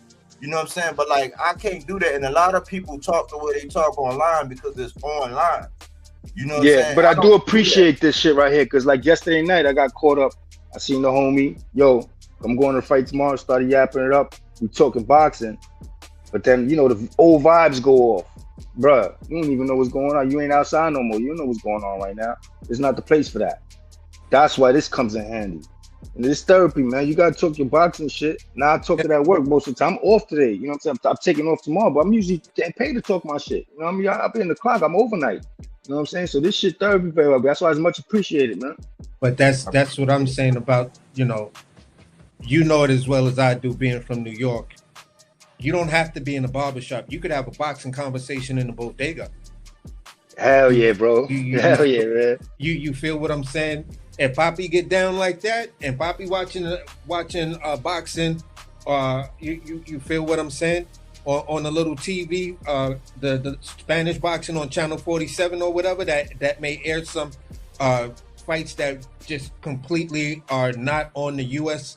Where yo, Marcus like you just fucking brought a funny point up too, right? Because Body just asked me about Polanco. Let me say this, Body, because I'm the boxing guy in my circles and shit, and I've been bigging him up to all the Dominicanos in the grocery stores, man. So he gotta show up, man, or they gonna look yeah, at me sideways, man. and that's That's what I'm gonna be one talking of, about. you know what I'm saying? I be telling coach too, man, like yo, I'm bigger. You fucking up my shit now. He gotta show up, man, to the point that he be curbing me. And that's what I'm talking about as far as New York. Like, dudes could, you in the 99 cent store, it's a long ass line. You know what I'm saying? Dude may be you looking at him watching a video about boxing, like who you got in the next fight, and this fight coming up. Oh, like boxing talk is part of this town. For me, I'm always gonna run into a boxing fan. You feel what I'm saying? And whether it's the barbershop standing online, you know, talking to people in my building, talking to people sitting outside in the courtyard and stuff like that. Boxing is part of New York, and when there's a fight in New York, whether it's the Garden or Brooklyn, everybody's talking about it. That's where the casuals, everybody. You know what I'm saying? So yeah, we still bring the screens out. We still bring the screens out. Yeah, so I'm a person that looks at it like this. When I go to different channels, I'm only going to your channel to have a boxing conversation. You know what I'm saying? Like some dudes would try to get slick with me and say some weird shit, and I'll just be like, bro, that's not a good look. Let's just keep it boxing. I don't do none of that. I don't tell a homie, yo, what you doing? Let's go. I know a good Frank stand we can go to. I don't do shit like that. So, Yeah. like, bro, be easy with all of that. You know what I'm saying? Because if you came from where I came, where we have boxing conversations anywhere and everywhere, you can also get it anywhere and everywhere. No diddy. Yo, the first time, I just started and then I jumped on, and I was like, we was talking, and it's me, the other homie, and the coach. And I got the camera on and shit. We talking, and then like some cat misunderstood me. It was in the Norman and Haney lead up, and some cat like misunderstood me. So then he going at me, and I'm trying to tell him, yo, chill, like, you know what I'm saying? I'm not even, bro, if I was beefing, if I was outside, I wouldn't even be on camera. Like, chill, homie. You know what I'm saying? And then he seen the BX. He's like, but you. I said, all right, bro. Like, you got it. Like some shit about the camera. He like, yo, but you in the BX, right? That shit triggered me. I'm like, what you mean? I'm right here. Yo, homie had me driving up and down the concourse, trying to match up the building he was in front of. I said, I had to catch myself, man. Then my youngest was there. He heard me talking shit to them. My wife, he said he showed her, and now come home. Wife, he's like, yo, I'm looking stupid because I tell my kids about the online shit. Now I'm looking like, I said, oh, hell no. You know what I'm saying? Like, chill. But then it got, smoothed out or whatever. I'm like, yo, never again, man. Like, this ain't that. You know what I'm saying? Turns out the dude ain't even about that shit. Like, I could have got caught up on some dumb instinct shit. You know what I'm saying? Over nothing, bro. Like, yeah, motherfuckers been through real shit out here in these streets that I'm settled in, man. Like, you know what I'm saying? Everything is settled, bro. Like, that's why I don't go. I'm like Body. I'm working on some other stuff. I do consulting work, but if I ain't doing nothing in the consulting space, I'm home working on my projects. So yeah, I feel you. Like right now, I got a book I'm working on and shit. And the young boys are all grown. Like, and if you got sons in this city and the way it is, like, I feel like you gotta keep them busy, yo. That's the trick out here. You gotta keep them motherfuckers busy. And one of them is already out the house, so it's like, you know what I'm saying? Yeah, I ain't got time for the bullshit. My two oldest are already gone. I got a youngin', and she live in a house with her moms and all her aunts and shit like that. Her aunts are super educated out. They not fucking around. So at the end of the day, for me, it's just like, I'm pulling up to channels because I want to have a boxing conversation. This shit is therapy. I'm looking for a distraction. I don't want to get upset because I'm giving you a different insight. I'm giving you a different perspective. On one of the episodes that I actually did on this channel, I was telling people about stipple. That was one of my housekeeping. The artistry of stipple is just dots, and you create a picture with just dots. You feel what I'm saying? Your dots show shadow, they show everything you need, but it makes a picture. I tell people, if you stay close, then you're only gonna argue the dumbest points. But if you every once in a while you step back and you look at the whole picture, when someone's giving you a different perspective, whether you agree or don't agree, you can understand because you're a person that's looking at it from all the perspectives I'm looking at it. I'm going in depth, and then when I don't see nothing really relevant in depth, I'll pull back out and just look at what the surface is showing me. And if the surface is showing me enough, okay. But hey, look at that little point right there. Let me zoom in over there. All right, there's some in-depth shit over there. And people just want to have everything binary. Many channels and many people who pull up on the channels that also have channels, everything is binary with them. And I'm like, how the fuck is boxing so binary with you? Like boxing is a combat sport. It cannot be binary. It's a combat sport. It's unknown. And just because you're a Crawford fan, don't mean you're against Boots. Like you want to believe it. Like show me somebody who's gonna make Crawford want to avoid him, because I want to see what that look like. Show me that so I could be like, damn, maybe it's not one thing that maybe even crossed my head to be like, yo, I still think like OG gave Young in a pass because he know this kid can't afford to lose right now. All day. And that was always my argument. Can Boots competently, fight against Terrence Crawford? I don't want to see Boots made into a curl. I don't want to see that who was it? Lubin? That's who we were talking about, Body, who got rocked like that. I don't want to see what happens like was with Mel Charlo. When Mel Charlo, yeah, it was Lubin, Everson Lubin. Yeah, Mel Charlo smacks the nigga stupid. He ain't the same no more. Yeah, so the fact that you can see that point you just made, that's what I'll be trying to say, but it'd be way too many voices and way too many people with their own little agendas that it's like that's a reality. It's like it's not just people that love Bud that's just looking to hate on Boots. There's people that I know are Bud only fans. Like I don't agree with them about a lot of the things that they say about Bud. I don't listen to them when they talk about Bud because they start getting cultish. But they are assessing Boots in a fair way, the way we do everybody else. They wanted to pick up the torch, bro. And the line is there. If he goes after Fundora after this fight, bro, and then moves up to 160, you cutting your own lane, bro. You making your own lane, your own history. And them fans gonna follow, bro. You gonna have a fan base. Them fans, they like seeing the switch hitting. They like shit like that. They don't like the talking. He don't talk. I don't need, you know what I mean? Sound like his 70-year-old pops anyway, because that's all he ever been around. You know what I'm saying? So like, let me ask you about something though. Let me ask you about that Jahad Tucker in that Yuri Stadeno. Because when I seen Jahad, I'm trying to give him a fair shake, but when I saw him at the weigh-in, this was the ceremonial, he kind of looked sunken in a little bit. Like I want to pull for Jahad, but that's the day. That fight might steal the show. Yeah, that's gonna be a bomb, bro. I'm taking the under. I took under 8.5, I think, on that. I don't think he's gonna go the distance. Somebody getting dropped, a lot of tension in there. Homie, the Dominican kid said, yo, Dominicanos are crazy.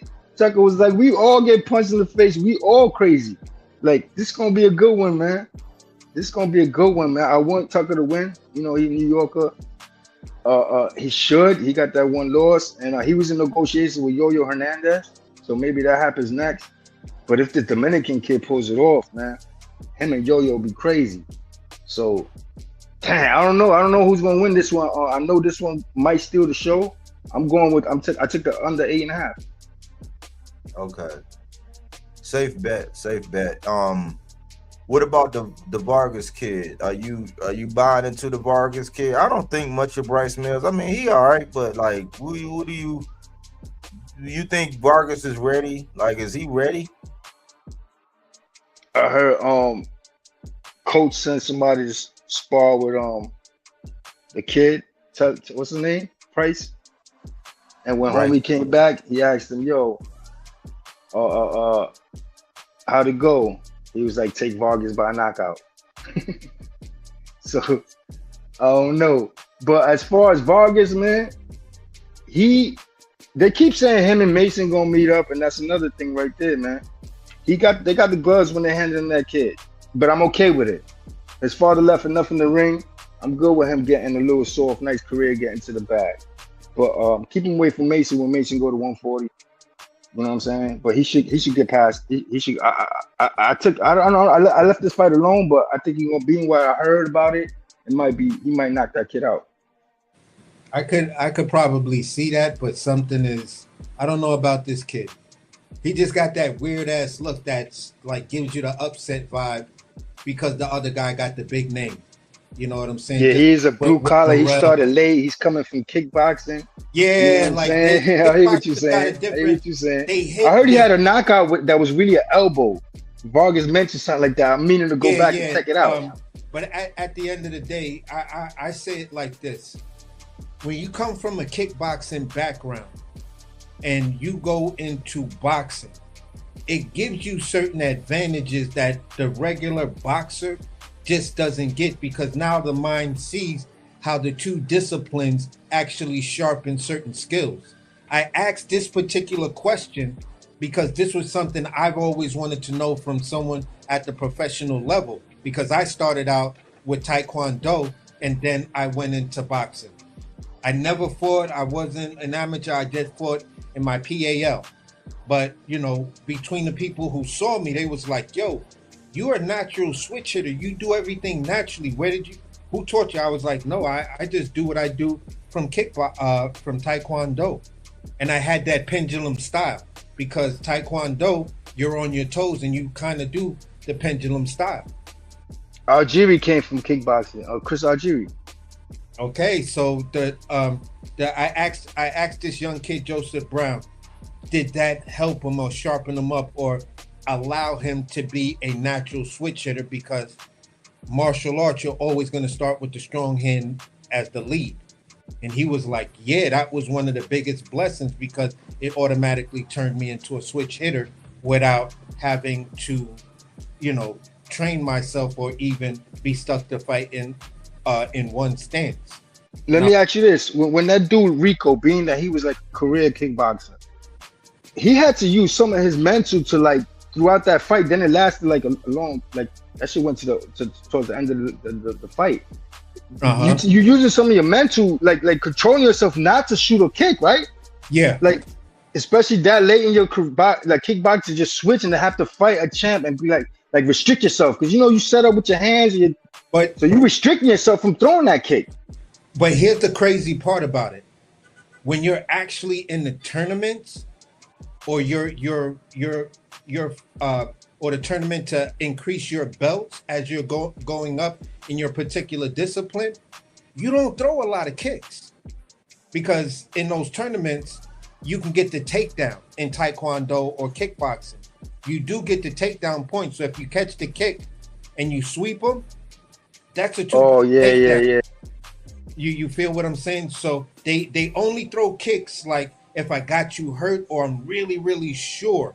But even that, like as Usyk is circling, especially the way he moving shit, part of your mental is like, y'all gotta block this kick. You know what I'm saying? Because you just in the ring. It comes because the natural reflex is I threw my 1-2 and now I want to hit him with the 3, which is the low kick. You feel what I'm saying? Or the rib kick or the T. So in any of those events, you gotta remember it's just a 1-2, back out and circle around. And then throw 1, 2, 3, 4, 5, 6, and then back out and circle around. You become the type of fighter that peppers people up, and then once you hurt them, you feel what I'm saying. Then you go in for the big shots. But when you look at how Joseph Brown fights, he don't fight that way. He fights in the way of Tito Mercado. He's looking to finish. He's throwing bombs. He's getting those level dudes out of there. He's not even playing with them. So if there's this newer generation of kickboxers that are coming in, they have a different mindset. And I'm not saying anything about it, but I'm expecting Vargas to put pause on this dude, but I'm just like, let me watch you because I think you might be one of those dudes that sneak one of those punches and that's gonna fucking do some damage or expose Vargas in a certain weird way. Maybe not. Maybe not. Like I said before, I don't know shit about this dude. I'm just like, okay, who the fuck is he? But they're saying he's on a 14-fight win streak, got a lot of stoppages in between there. I'm like, all right, he's prospect of the year, got a lot of respect for Vargas and shit like that. And it's just like, let's see. Sometimes those humble, nice guys be the dudes that tweak, because once they step in the ring, that switch goes on and you get something different, man. But And so it's 14. I think he turned pro in 2023. So it's 14 fights in like almost 3 years or something like that. yeah, some crazy shit. So I'm just like, bruh, it is what it is. Let's just see what happens. And people, you know, other channels that I've been on, they're making all of these weird excuses and all of this nonsensical stuff, and everybody wants to be the consummate boxing expert instead of just saying, you know what? It's looking like it's a great card. There's a lot of interesting fights on that. If you're just a fan of the sport, I want to see if Ben Whitaker is going to keep the trend of now being a disciplined boxer. So for me, that's why I'm interested in the Ben Whitaker fight. I'm interested in seeing what Jahai Tucker look like, because I love Jahai Tucker's energy in the fucking weigh-ins, because he just looked at the dude like, okay, you still trying to be a clown. Yo, here it is. Here's my muscle. I'm not feeding into this dumbass dude. I'm about to fuck this guy up. You know what I'm saying? And I'm loving the fact that he switched that dynamic, because you and I both know, like Deer Park, that's like the, you know, outside of you leaving the Jamaica Queen stop, depending on where you go in Deer Park, is damn near the next stop. And I think that's when you're going towards Hempstead. That's the Hempstead Brooklyn line, if you've ever been on the Long Island Railroad. So now that he's saying he's coming out of Brooklyn, I'm like, yo, city biasness, fuck it. Get mad at me. You know what I'm saying? But I'm being selective. You got to show me something when you want to claim this. And right now, Jahai, you got to really fucking show me this. Because I know you coming from Deer Park and all of that, but you trying to rep Brooklyn, my nigga? All right, bro, show me something. And this is the type of guy that I'm expecting you to show me something. Are you the Shoo? Because right now, who holding Brooklyn down is Shoo. Yeah, Shoo on the fourth card too. He on the fourth card too. First defense. You know what I'm saying? I'm like, bro, are you him like that? Now, there's still some things I want to see from Shoo in the first title defense, but I'm pretty much locked in on him. But at the end of the day, I'm not gonna lie though, man. I ain't gonna lie though, man. Shoo's my guy Zaya's fucking lucky charm, man. Shoo's supposed to be on this card defending his shit, man, in Brooklyn. I don't know what the fuck happened there, man. That shit was crazy, man. Because he won his shit and this dude defended on in the same night too. It was just that Zayas was in Puerto Rico. But if you look back at their careers, they was always together. They came up together in the same cars. This shit would have been dope for them both to be on the same car. Fighting at the Barclay, like, come on. Give Shoo his first defense in Brooklyn though, man. Give him his first defense in Brooklyn. You know what I'm saying? Shoo loving the Garden though right now, because I think that's where they had their run. Zayas and him used to be the Garden run with Top Rank. But D Calico, what it is, bro? What's your red, bro? Yo, what's going on, God? Yo, salute D Calico, salute, man. Salute, Trent, bro. Hey, bro. When I tell you, man, like being as talented as a Boots Ennis in any sport, could you imagine Deion Sanders not going up against great competition? You know what I mean? Not going up against the Jerry Rices, the Michael Irvins, you know, the Chris Carters. Like if he did not go up against the greats, and then all of a sudden he finds himself in the playoffs, in the championship game, how would he perform? You know what I mean? We know you know, for years had all them skills, but you just never got to sharpen it up against the very best. You know what I mean? So it's like, that could be a vulnerability. You know, it's no different than Devin Haney dragging a fighter like a Boots into a big fight, because now you really under the bright lights.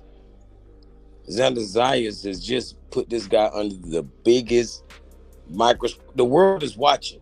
The world of boxing is finally watching Boots Ennis. I don't think there's never been a time before that the world of boxing is watching Boots Ennis. And he had, of course, it's just so much pressure on the brother. You got Crawford talking shit from the sideline like he'll come out of retirement to whoop your ass. Like, it's just crazy. You got little motherfuckers like Haney talking shit to you, like, like, it's really time to put up a shut up. Like, is he a student of the game? Like, or is he just talented? We've never seen him have to, readjust his game plan or be able to, or never ever need to. He's gonna need a plan B in this kind of match. Like, just plan A will only last so many rounds. You're gonna need plan B. Because I think he's dealing with a more disciplined fighter, that his corner will analyze what's being brought in those first 4 rounds and make the proper adjustments, and Xander will follow suit. He's better at listening to his corner and really following whatever game plan it is. And it's the best test that we can get for a guy like Boots. I'm happy. Your D Calico, Cambosis had that corner when he beat Theo, and then he dropped him. Ooh, that's crazy. Yeah, damn, that's saying something for real. Because it's just showing that it's some wizardry. It's some wizardry in that corner, that they know the weaknesses. Of course, everybody know this guy is the fucking goods, but do not be so blinded that we don't see the weaknesses. Because an opponent has to capitalize on that. They have to capitalize on the fact that Boots is not going to be heavy on the jab. I mean, it's possible, but it's such a big fight.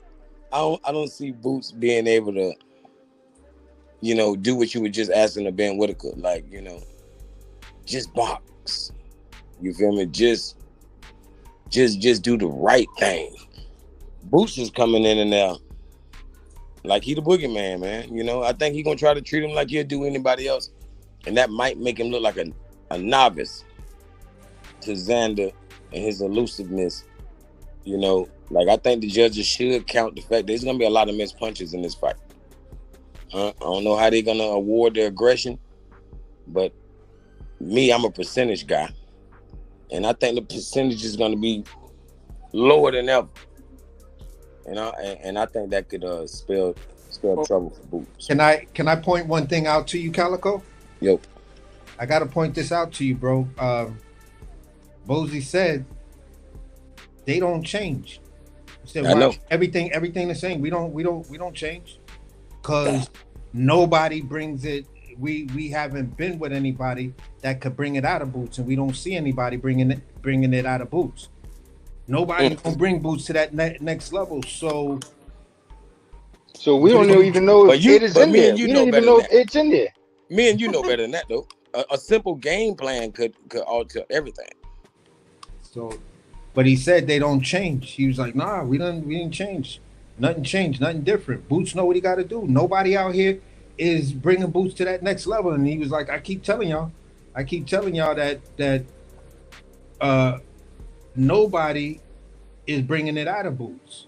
Okay, so when I was looking at it, I was like, okay, based on that level of competition. So if you're looking at Xander Zayas at the same level, you're looking at Stanionis, Roman Villa, Castio Clayton, Lipinets, and those type of guys. Mm-hmm. I think y'all overlooking Xander. Definitely. You're overlooking what he brings, because you keep saying yeah, he's a good boxer, but we haven't seen anything to where he can bring that thing out of Boots. So we didn't change nothing. So okay, so that means Bozy, y'all did some film study on him, or y'all watched a couple of his fights, and you said, okay, based on some of the flaws we see, based on foot movement and punch placement or whatever, no, we don't got to do nothing different. Train the same way you train for everybody before him. Even This though is the first fight he got picked too. You know what I'm saying? well, yeah, that's according to both sides. The fight falls apart. He gets in contact with Eddie. Eddie shows him, okay, these are the fights that we got for you. He says, all right. Even if it's not picked, it's somebody who's Xander, looking at him, analyzing him, trying to go in there to beat him. Yeah, and then on the opposite side, when Xander said he heard that the fight got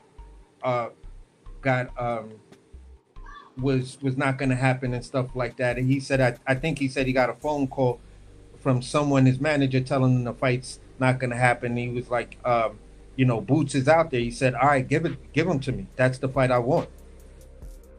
So go ahead. No, I got an honest question for the panel, right? Just honest. Like, hey, Body, you there, Body? Mm-hmm. I'm here. Yes, sir. Like, I want to know which one of these two fighters, Boots Ennis, Xander Zayas, is the better at hit and don't get hit. By default, it gotta be Xander. But that's how he had to make his living. Yeah, I mean, that's his skill set, right? His style. See, Boots' style is he'll take one or two. He kind of got the same. He might take a couple. He got a little tank in him. You know what I'm saying? He got a little tank in him. Well, sometimes he gotta get lathered up. He sometimes he like to get hit because he knows he got some chin insurance. So, by default, you have to default to Xander because he has to. He don't have the power to be able to afford that. He don't, so he had to get it on the move. You know what I'm saying? He had to pretty much. That was his style. That's the same style that similar, but it's the Devin and Josh Kelly. He's in that ballpark by the fight. Yeah, but that's the style he running with. It don't mean you're not gonna see the rooster in between spurts in that fight. If Xander sits down, he's gonna have some power, and that's the mistake that they're making going into it. They ain't learned from being Norman. They can't go in there thinking no man can't hurt you. You know what I mean? And their resumes are really, really similar. I mean, his VR is Zaya's Damian Sosa. Damian Sosa was coming in hot after beating the oldest Valle brother, and that's a Mexican coming to fight a Puerto Rican, and Zaya shut him down. The kid just know how to win. He coming there feeling and knowing he got a game plan to beat Boots. And the more you miss, like D. Calico, I was saying, man, I call Boots chancletas. That's sandals in Spanish. And every Puerto Rican been weaving chancletas from their mom since they was 5 years old. So it's gonna be a lot of missed chancletas in there, man. So we don't know, bro. And I want him to show me D. Calico. I need somebody to show me. We need a Philly fighter rocket. Zaya's gonna be all right with the loss. Boots ain't. Bro. So I want to be proven wrong. But let me ask, hold on, before you go, Calico, I just wanted to ask, I've heard other people say that if Boots loses, he's done and stuff like that and things like that. I would say this, and this may sound a little strange. Let's say Jerome Boots Ennis loses, right?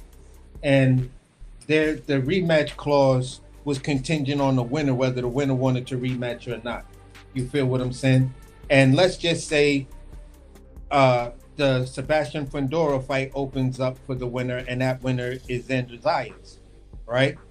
Xander's gonna definitely try to get the other belt from Fundora, right? Boots, there's guess what fight I think is gonna be who's gonna run towards this man? Devin Haney and Bill Haney are going to do everything possible to try to make that Boots fight, because now he's vulnerable. No, not if he loses. No, I think even if he loses, even if Boots loses, Devin Haney still makes the fight and the fight still sells because between the Boots fans, they're gonna say it's an anomaly. It's a lot of excuses. Devin Haney will be the guy that Boots gets his bounce back off of. Oh, you just beat Devin Haney. Devin Haney beat Brian Norman Jr. That was the fight you were supposed to take. Devin Haney is the smartest fight for him. Just like I'm been trying to go back and body footage to see that when that day we was talking about what's next for Boots after the Wisma Lima fight.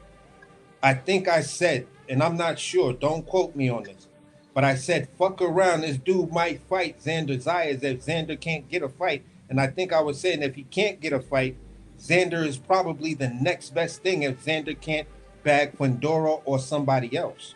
Or one of these other fights for him don't go through. Leave Virgil alone. Virgil has no hardware. You should be looking at Xander or Fundora if you're Boots. Yeah, same thing over Haney. Like if there's no hardware involved, like the only way he fight Boots now, if Boots struggles in a win versus Xander. If Boots just smashes Xander, Haney will be a nut. That's a good He'll point. be a nut. No, I wasn't saying if my point was if it wasn't Boots who won, it's Xander who won. Boots lost. Your comeback fight and to get back in the good graces is to beat the shit out of Devin Haney. Is that possible? That there's a storyline behind that. That fight was, we were talking about going up to 47 to fight Boots. Now we're talking about going up to 54 to fight Boots. Like watch this real quick. Like let's say Keyshawn and Ryan Garcia fought. Keyshawn Davis and Ryan Garcia fought. If Keyshawn lost, Haney would not fight him. That's Keyshawn. That's not Boots. It's a difference in name recognition. Keyshawn. But the loss takes that away from Boots. All that hype goes away. You know what I'm does not. Haney's one of the best fights.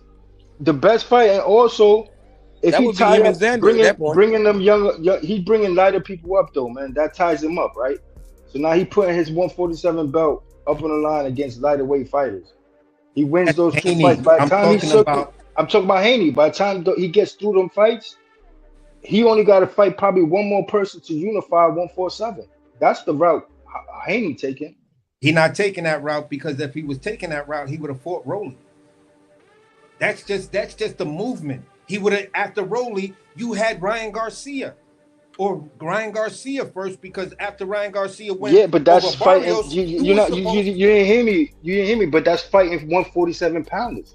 If you get Cora and Key on contracts, those are two guys coming up. By the time them fights are done, he fights one more 147 pounder to unify. Yeah, but that's not what he's doing. That's not what he's doing. He's talking about fucking Shakur at 144 or Tank at 144. What I'm saying is this: you have not shown me that you're looking to fight any other champions. You postured with Ryan. You did some goofy shit with Rolly. You feel what I'm saying? Now you were talking about a 144-pound fight with Shakur, and now Tank is in the mix. So that's my point. You see my point?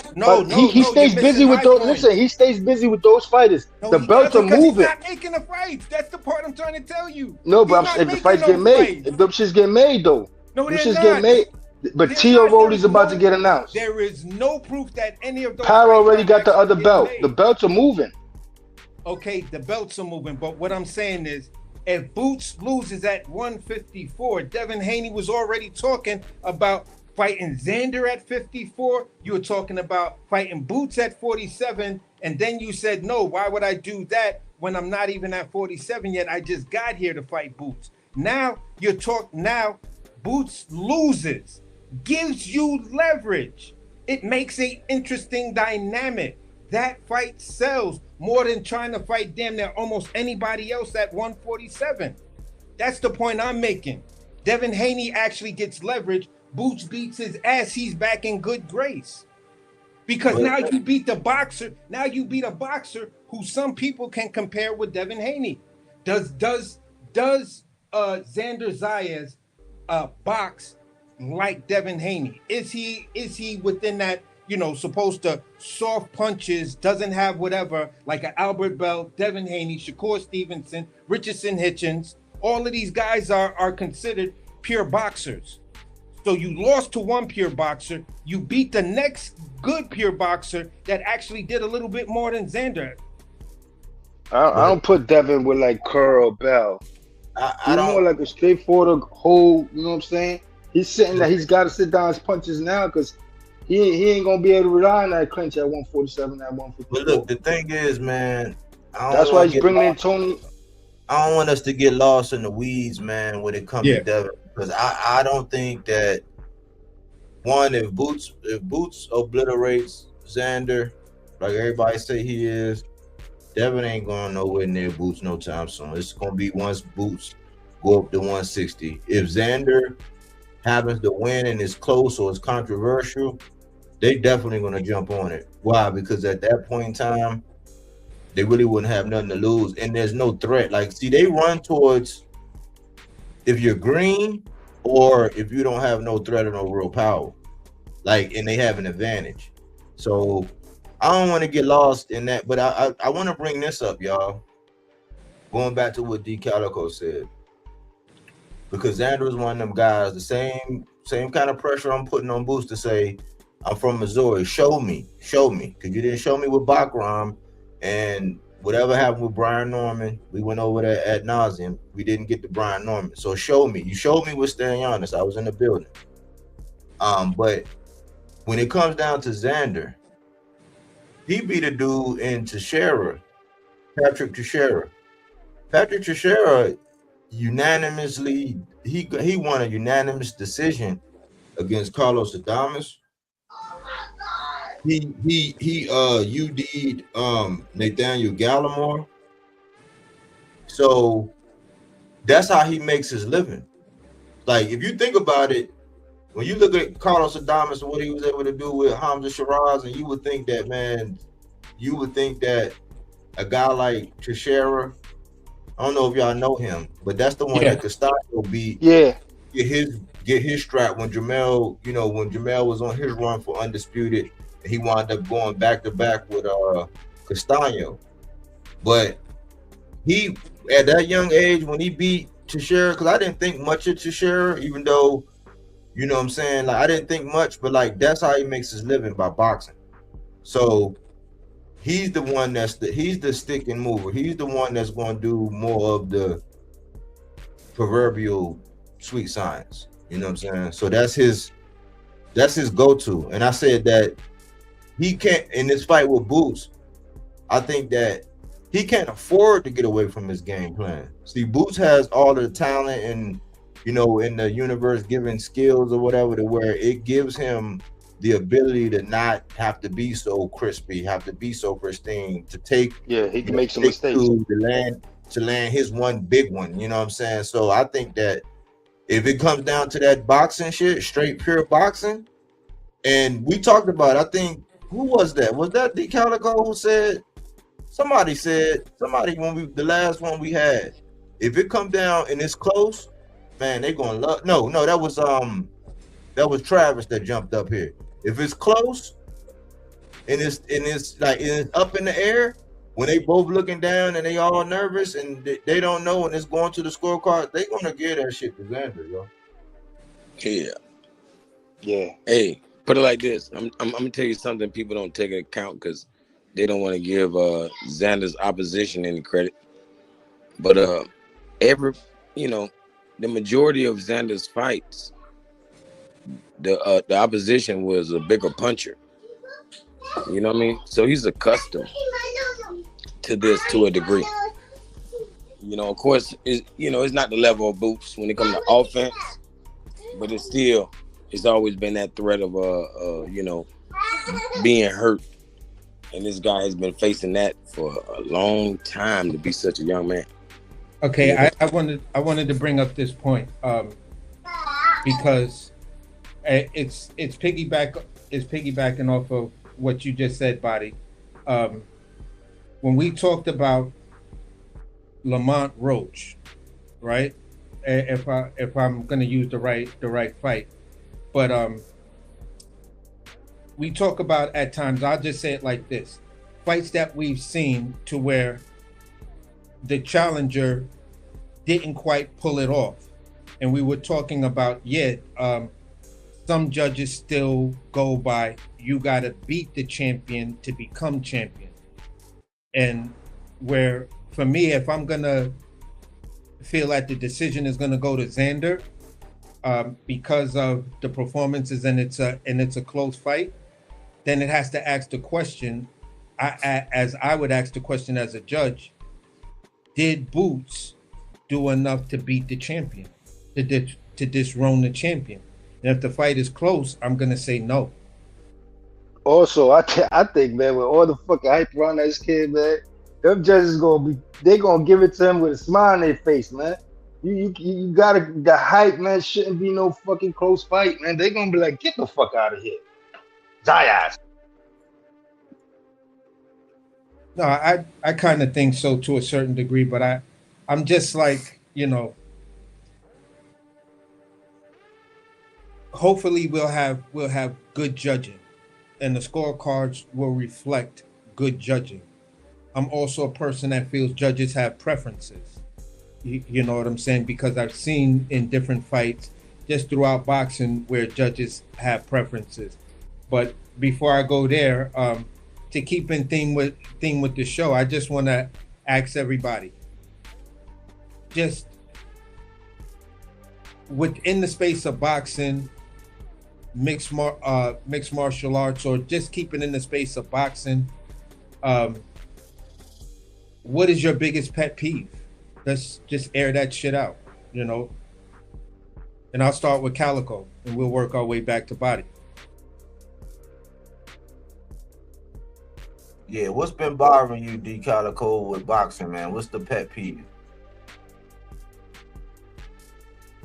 Well, if he ain't ready, Trini, you could take it. What's your pet peeve, Trini? I bet. Them bullshit ass stoppages, man. I'm still not over the Matthias shit, man. I ain't gonna lie, man. I'm salty over that shit. And there's a lot of bias into that, man, because that dude only had 3 amateur fights, man. And for you to become 2-time champs coming out of an island like Puerto Rico with that little bit amount of amateur fights, that's something, man.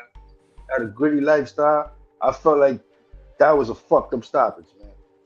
I know a lot of people disagree, but it's coming out now. You know what I'm saying? All the research being done, how the father of Dalton, seeing how broken up he was getting, and how that ref, we reviewed footages of all his other fights, and he gave everybody that walk, come over here shit. So that shit made me even more upset. And then seeing Nick Paul get face planted and allowed to try to continue. The bullshit stoppages was, even the fucking Rico and Usyk fight, the bell fucking rang, man. Let us see the last round. Let our boxing champion go finish this kickboxer. That's my biggest pet peeve, man. There's no more fucking stoppages, man. I mean, and I do respect it when it's done right. You know what I'm saying? That's a good one. That was a good one, man. Because even in that Rico fight, they did a review on it, and they deemed that stoppage was called after the bell, and they said, you know what, we're still not gonna reverse the decision. I'm like, that's some bullshit. Come on, you ramming up for the last fight, and seeing, because Usyk, we want him, you know what I'm saying? Yo, get out of here, bringing that sport over here, man. Like, you know what I'm saying? Mm-hmm. Hey, bro. Put it like this: when it comes to boot style, like, I'm gonna compare it to a Mexican style just because, you know how sometimes a Mexican, if they don't like a mover or a pure boxer, hit themselves on the chest like, come on, motherfucker, like, come on, all that bravado type shit. So Boots in this, his style is so bravado that he's challenging you. Bring it, motherfucker. Let's do this shit. You know what I'm saying?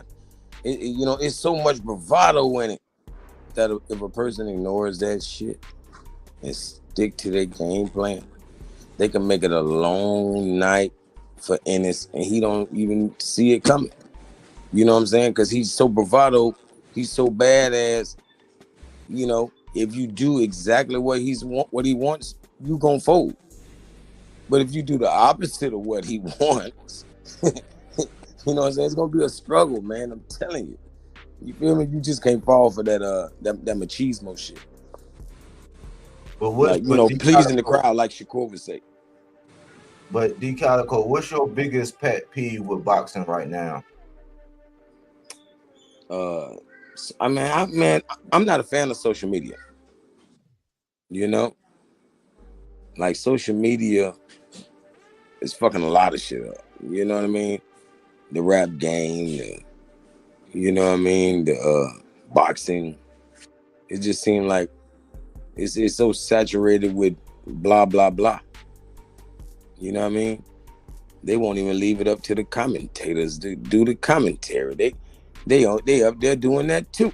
You know, I'm just saying, like, they just talk too much on the Twitterverse for me. You know what I mean? Word. That's a good one. Make no sense. We're definitely in that era where somebody say something on social media, it's the gospel, boy.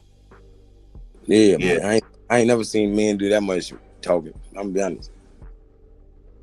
What's yours, AC? Mine is a boxer says something. I'll take the Devin Haney situation. Devin Haney said the contract with Rolly was a good contract. Everything was good. We're just working out some final details. Can you talk about money? No, but, you know, everything made sense.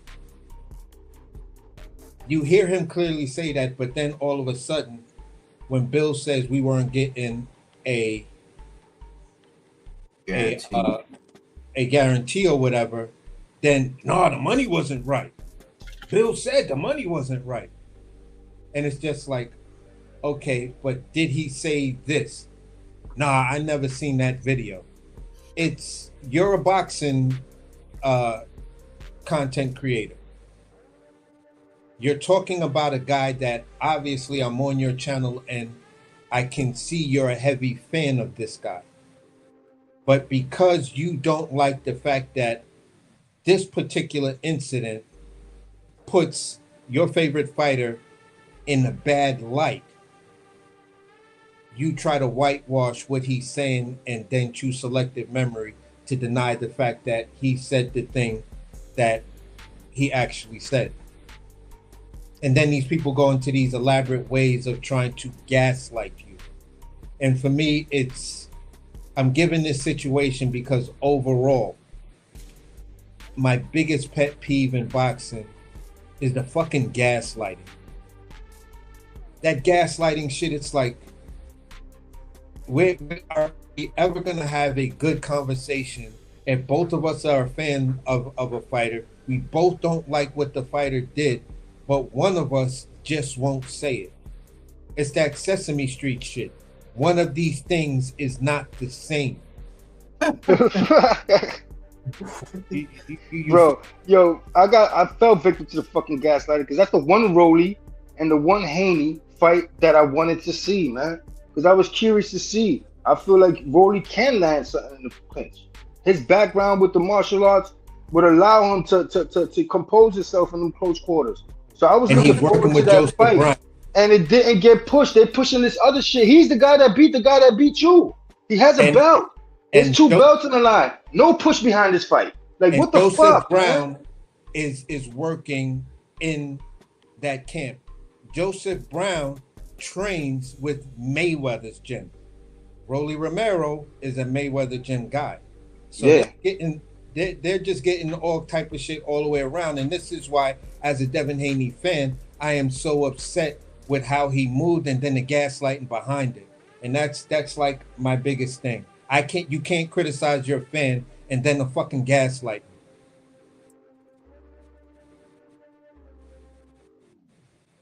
It's on you, Body. I got one. Let me see.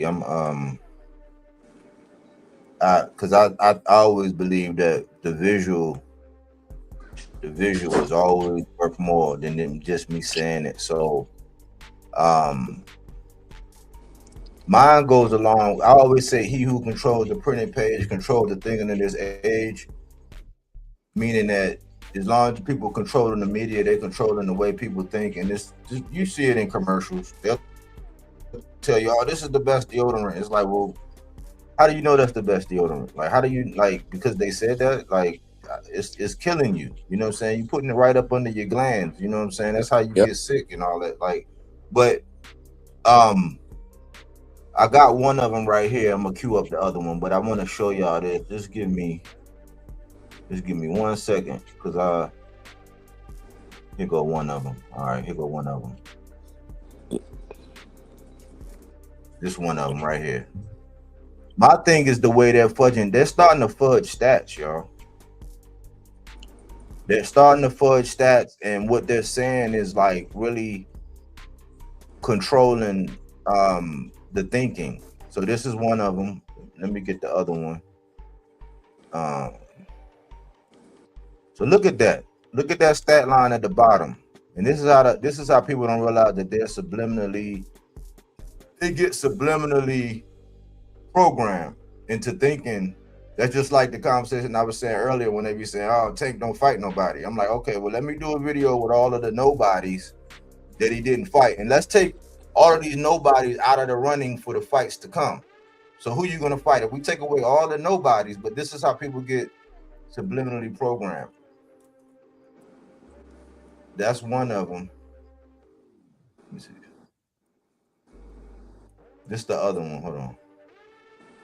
Just gotta Bro, that's crazy. How they gonna put Virgil Ortiz in front of the I champ? don't understand this shit, man. Okay. So you see, all right, y'all see where I'm going. So Yeah, that's one both of these I got guys, they're both unified. He's a former unified champion. He's the current unified champion. And the guy who hasn't had a belt in any division he's been in is sitting in the number one spot. Exactly. When you said former, look I'm at like, this ooh, one. not him, yeah. This the other one. Look, hold on. Just gotta down. I gotta upload this.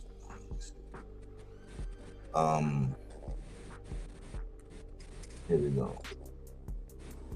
All right, so we clearly see the issue because, all respect, Virgil, one of my guys, he in my intro. He the piranha in my boxes to watch, right? So I got mad respect for him, but like at 47, he was one of them guys just like Stan Giannis, Boots. They was one of the ones that was waiting for the smoke to clear at 47 when Bud and Spence before they had to do the big dance, and once the big dance happened, but he got caught up and he had to move up. But in 3 divisions, he's never been a world champion. And look who's sponsoring this. So in 3 divisions, he's never been a world champion, right? But who's sponsoring this? Look at this other one. This one is very interesting. So you see this one. Look at this one.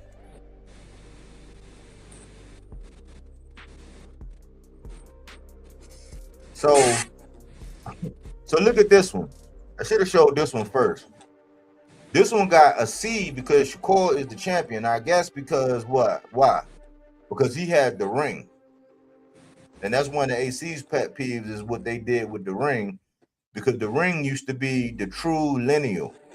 Like right now, if Jamel Charlo ever came back to 54, he would really be the true lineal, because when he was undisputed, nobody beat him at 54 before he moved up. So if he finds himself back in that division, he would be the true lineal. But if he came back, they're going to say that Fundora or one of these guys who they only would have belts if he didn't get stripped of his when they went there. But look at how they do this. Look at how they've been programming the masses. They got the C beside Shakur. Why? Because he went up and he fought T.O. because T.O. fought Josh Taylor. And even though he wasn't the dangerous or the most tenured there, they put the C beside him. Why? Because he got the ring. Then they got Dalton Smith, and then they got Keyshawn. Well, Keyshawn is campaigning at what weight division is he saying he campaigning at now? So he's getting the benefit. 147.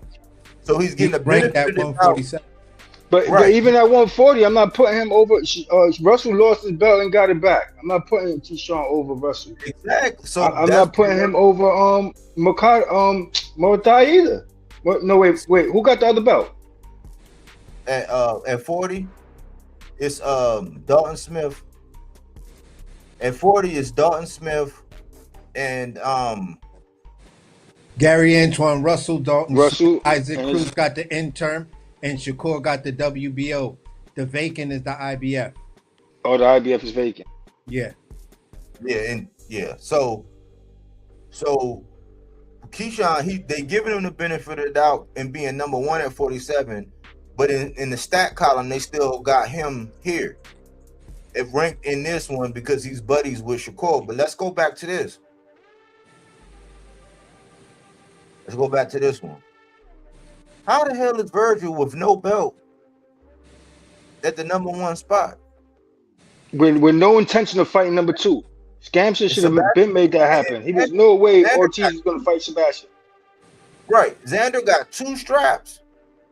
So by default, if you got 2 of the Infinity Stones, there's only 2 of them left, aside from the ring. But because nobody has that ring designation right now, which I almost heard, I thought they was gonna try to make this shit be for like a ring, and I'm like, man, y'all just getting crazy. Yeah, they're trying to say something. Yeah, I was hearing something like that.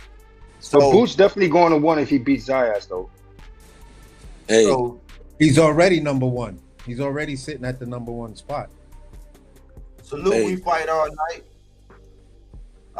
So not just this, y'all, but I seen another one, and this is a whole episode. Cause y'all know I'm a numbers guy. That's how I make my living. But this is the other one. Y'all, I don't know if y'all peeped this, but they've been showing these punch stats, right? Where they going over power punches, right? And who's the most accurate. And I find it so odd that Tank is not in any of the top power punching stats, but he throws the least amount of punches, but he lands the most amount of power punch. He's the most effective in power punching. They don't even have him in the top 10. And I'm like, see, this is how you poison the masses, because somebody that's not paying attention to that would be like, hold on, man. How is that so? If he's throwing the least amount of punches, but he's the most effective in power punches, he has to be in the top 10.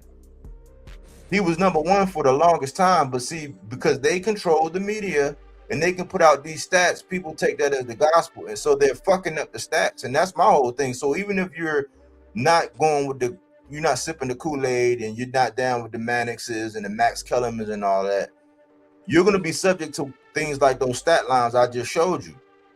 You would have to be in the know. If you were just going by stats that they put out, you still would be poisoned, because they're not even doing that right. They don't even got my guy in the top. Yeah, they going against the grain, because math don't lie. And they fucking that whole statement up. It don't lie. So that's my biggest pet peeve. It's like, man, that league can just because somebody's associated with a certain promotional company, that shouldn't allow you. You shouldn't have the ability to be able to do that, because you're poisoning the fans, man. You're poisoning us. And it take a critical eye to catch it, and then you got to be bold enough to say it and be the salmon swimming upstream to point this shit out.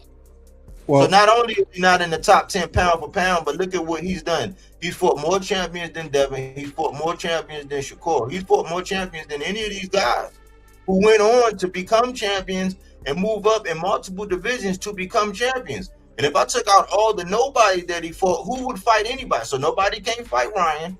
Nobody can't fight Lamont. Nobody can't fight Pitbull. Nobody can't fight Barrios. Nobody can't fight Hector Garcia. Leo Santa Cruz, he's gone. Nobody can't fight.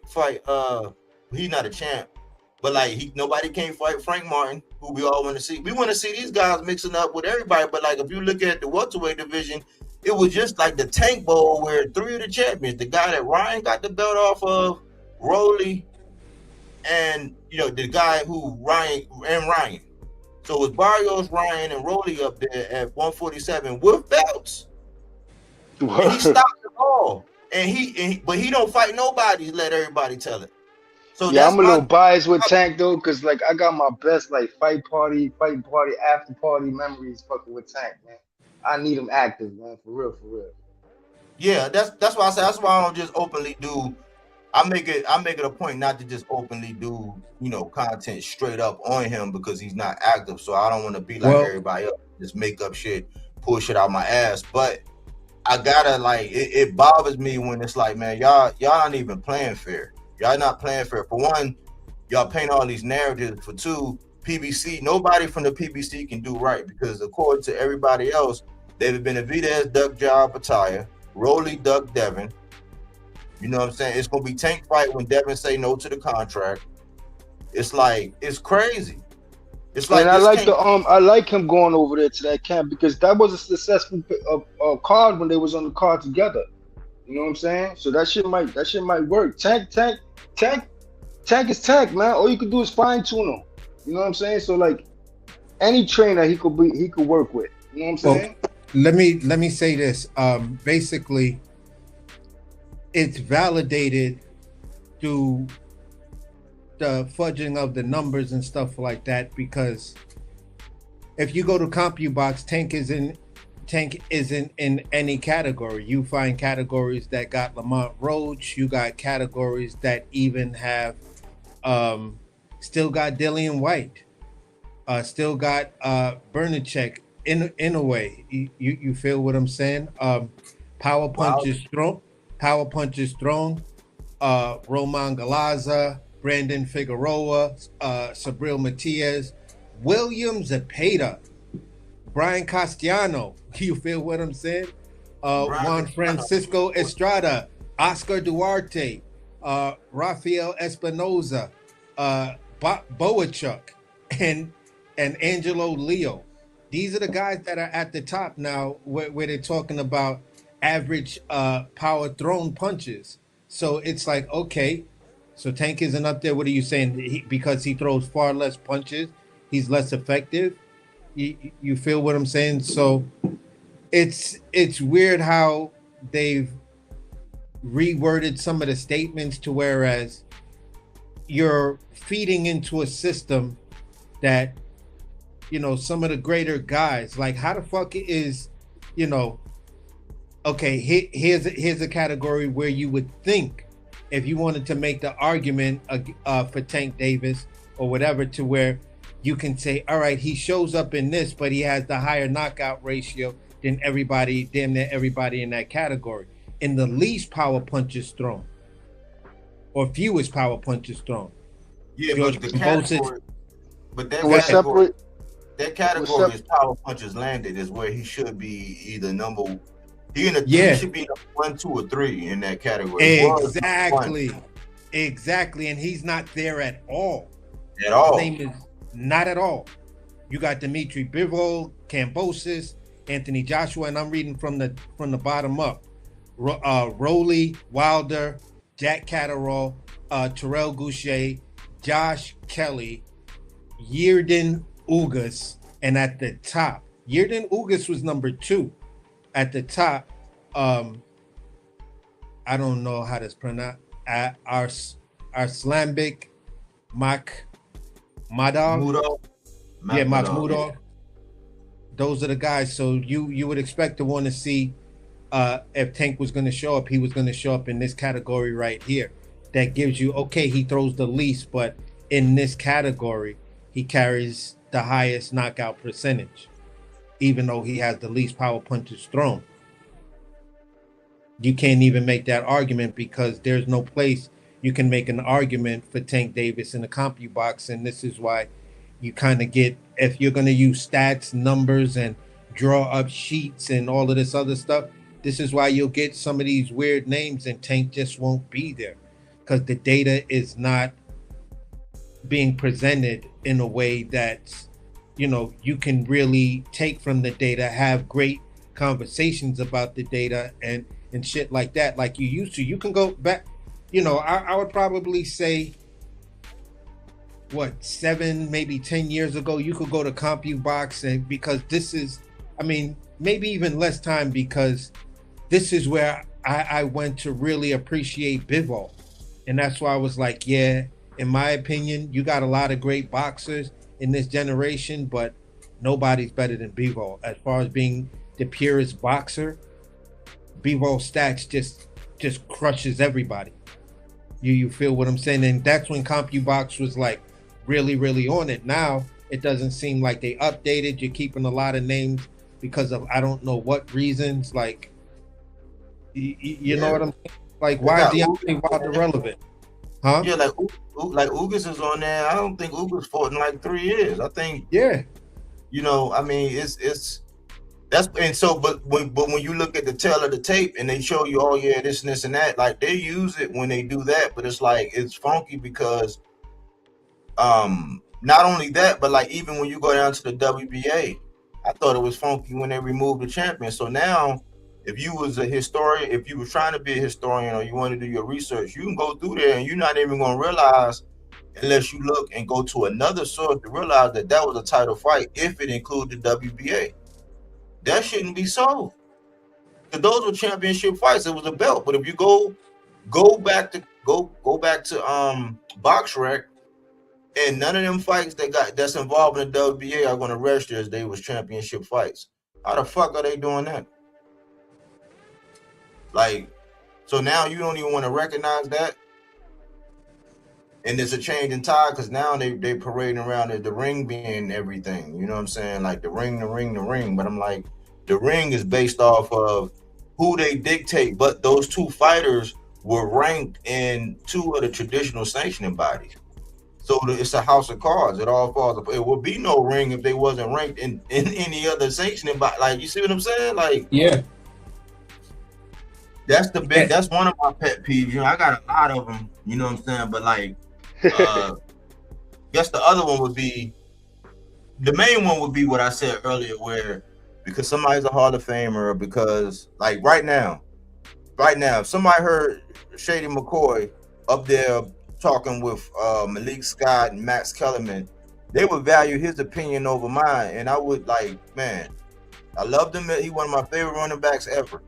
But like, it ain't no comparison, bro. Like you can't hold my jock strap when it come down to talking this boxing. But because he got a platform and they paying him, they take his word like the gospel. He can get up there and say all day, like, yeah, but he don't fight no. We know he don't fight nobody, but you know, he's never going to do this. He's not, and his opinion is valued. It's like, how you gonna like what Breadman said when he told Sean to tell. He said, if anybody else said this, I would take it as disrespect, but because you said, then you know what I'm saying, I respect it. That like how like that's a crazy ass statement, bro.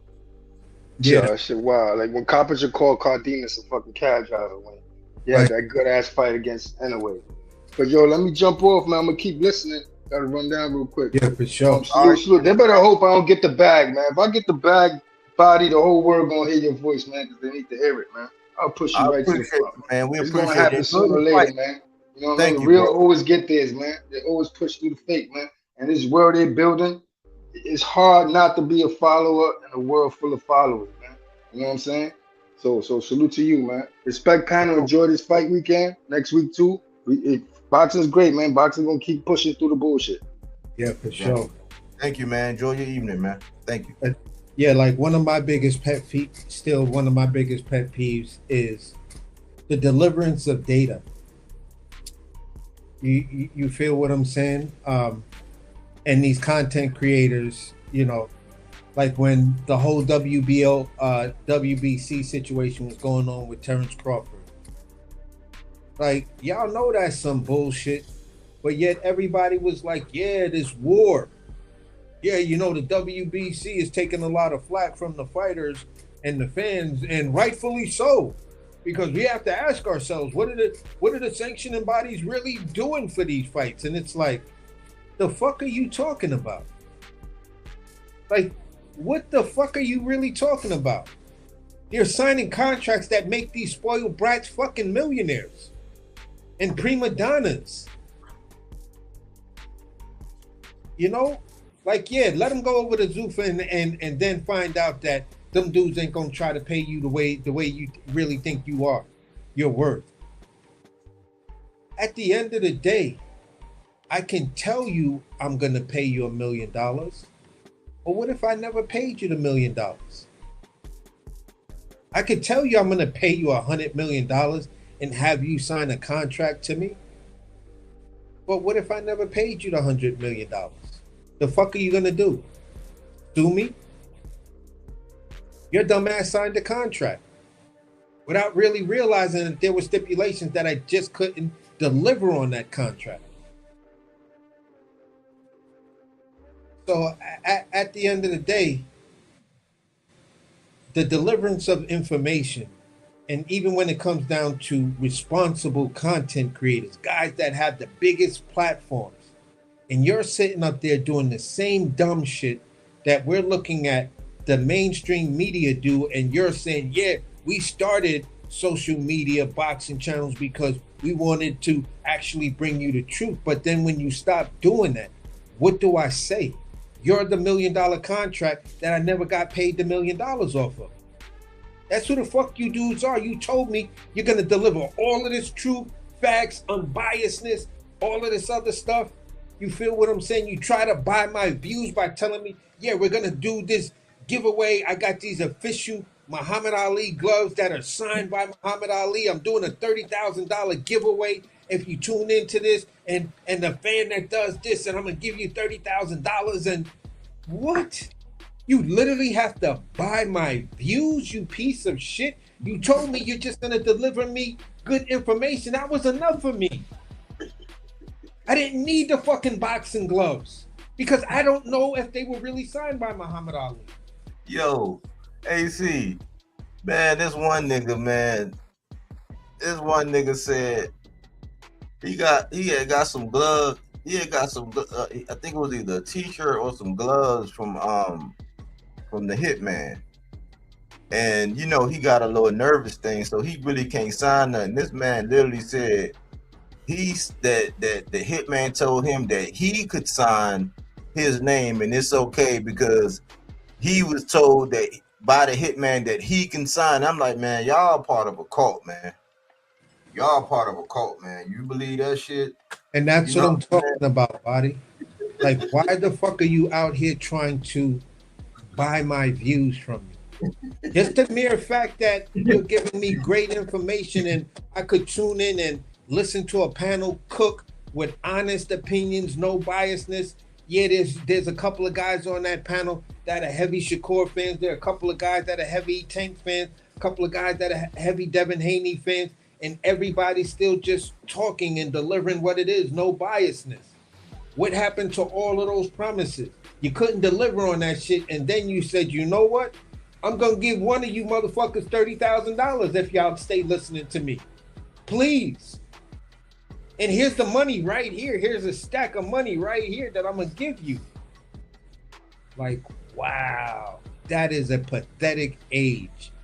And if we can't get that type of information and get a channel that's telling you, look, I do this because I just want to give you the information. You feel what I'm saying? Knowledge and experience most of the time is free. You feel what I'm saying? It's those that tend to have a gain of something that want to charge you for something that you can easily get for free. Because at the end of the day, why would I need you to give me $30,000 to hear you give me your opinion on the same thing I can search for myself and do it for free? Without your $30,000 or without getting dreams and hopes that, yeah, I think I'm gonna be the person to get the 30,000, and how would I spend that 30,000? Yeah, I'm gonna do this and buy me that. Like, what kind of fucking loser actually believes that I got a chance to win that 30,000 that this dude is gonna tell me he gonna give me? Like, how does that 30,000 work? Because you got cash, you gonna sell it to me? You feel what I'm saying? You gonna put it on a Chime card and mail it to me? A PayPal card, some shit like that? But at the end of the day, people should look at channels that are trying to do that and then be like, you're not in it for boxing. You're not looking to deliver boxing. You're looking to have a show. This is your show. This is what you do. The content is more about what you can deliver. And I say this in the vein of me looking at showbiz. It was many, many years I left him the fuck alone. I was just like, I can't fuck with this dude. Now that I came back, I see you doing $30,000 giveaways. You're you're in the studio acting like you're a rapper or a singer and all of this other stuff. And I'm asking myself, okay, is this a show about boxing or is this a show about showbiz? Yeah, sometimes you do break news, sometimes you do say some good things and stuff like that. Like the saying goes, a broken clock is right at least twice a day. You feel what I'm saying? So I'm the person that looks at it like this. If I fucking know the clock is broken, I'm never gonna look at it. I don't give a fuck how many times it's right a day. I just don't spend my time looking at broken shit and hoping that one day it'll give me the right time. You feel what I'm saying? Or hoping for that 1 hour during that day that it gives me the right time. But that means I have to be looking at something that works to hope and pray that the thing that doesn't work gives me the thing that I'm looking at that works. I'm looking at that fucking logic and saying, motherfuckers is crazy today, man. And you want to sit here and debate me and tell me that some of the things I say you just can't wrap your mind around. I can't wrap my mind around some of the channels that you dudes follow. And the fact that some of these dudes, are talking about these giveaways and, all of this other kind of stuff. And y'all buy into this shit. Like, do I... You still there, man? Yes, sir. Yes, sir. And that's pretty much where I land my plane, bro. But that's just a rant that's been inside me for the longest, because that rant transcends into so many different things, and it just fucks me up that these type of channels are the ones that everybody's running to. Real what I realized? I realized that a lot of these guys, they don't care about where boxing goes. They're just gonna pick the salacious shit. They're gonna keep the messy shit, and they just gonna run with whatever the messy shit is. Cause one day they on their soapbox preaching about AB and how he need to get his shit together, and the next day they like, oh man, it's dope, man, what he's doing. I understand it. It's like he's killing himself and being a gesture for everybody. I'm glad he got into that space, but he can't do that but for so long, man. And he just, it's just what they like with the Clarissa Shields thing. She ain't had a fight. I think she just got a fight announced. But everything that's going on, they don't care where boxing is going, which leads to the other pet peeve of mine. Whereas the guys that are doing what we're supposed to do, they don't even get the time of day. O'Shaquie, he don't get the time of day. Brian Norman, they barely act like it was. That interview I seen with Brian Norman, it was a dude from across the pond. So they see more value in our guys than we do. Yeah. So they don't get the guy that's going about it and doing, like Gary Antoine Russell. I just named 3 people: Gary Antoine Russell at 140, Brian Norman at 147, and O'Shaquie Foster down at 130. They don't get half of and they're moving the way we need them to move, but they won't touch them with a 30-foot pole. So they don't care what boxing is going, what I'm saying. They'll get up there and tell you a funky ass lie. They'll shit on Al Heyman all things PBC. They'll tear down like this recent thing with Floyd and that conversation that got leaked. I'm like, why are we doing this now? Like, it's really not our business. Like, we don't even know what the fuck we were listening to. Like, and why are we going, like, you could hate or love Floyd, but why are we doing that as a culture? And why is everybody so accepting of that? Knowing that there's always people that's going to, no matter what, they're going to gaslight and play the other side. Like, they're going to act like they're going to play naive. Like, it's not an attack on a lot of the black fighters and sometimes the brown fighters, because I couldn't include David Benavidez in this conversation. Like, why the attack? He was just your favorite fighter, moving the way everybody said he moved, and now he's ducking Beterbiev, he's ducking Bivol, he's ducking John Battaglia. Why? Because he's associated with the PBC? So they don't care. Boxing is going to die. They're going to usher everybody over there to Zuffa, and they don't care. Why? They just going to report on all the messy gossip and whatever shit that's going to attract people to the stupidest shit that's involved with Zuffa, and everything goes along, and our sport is going to die.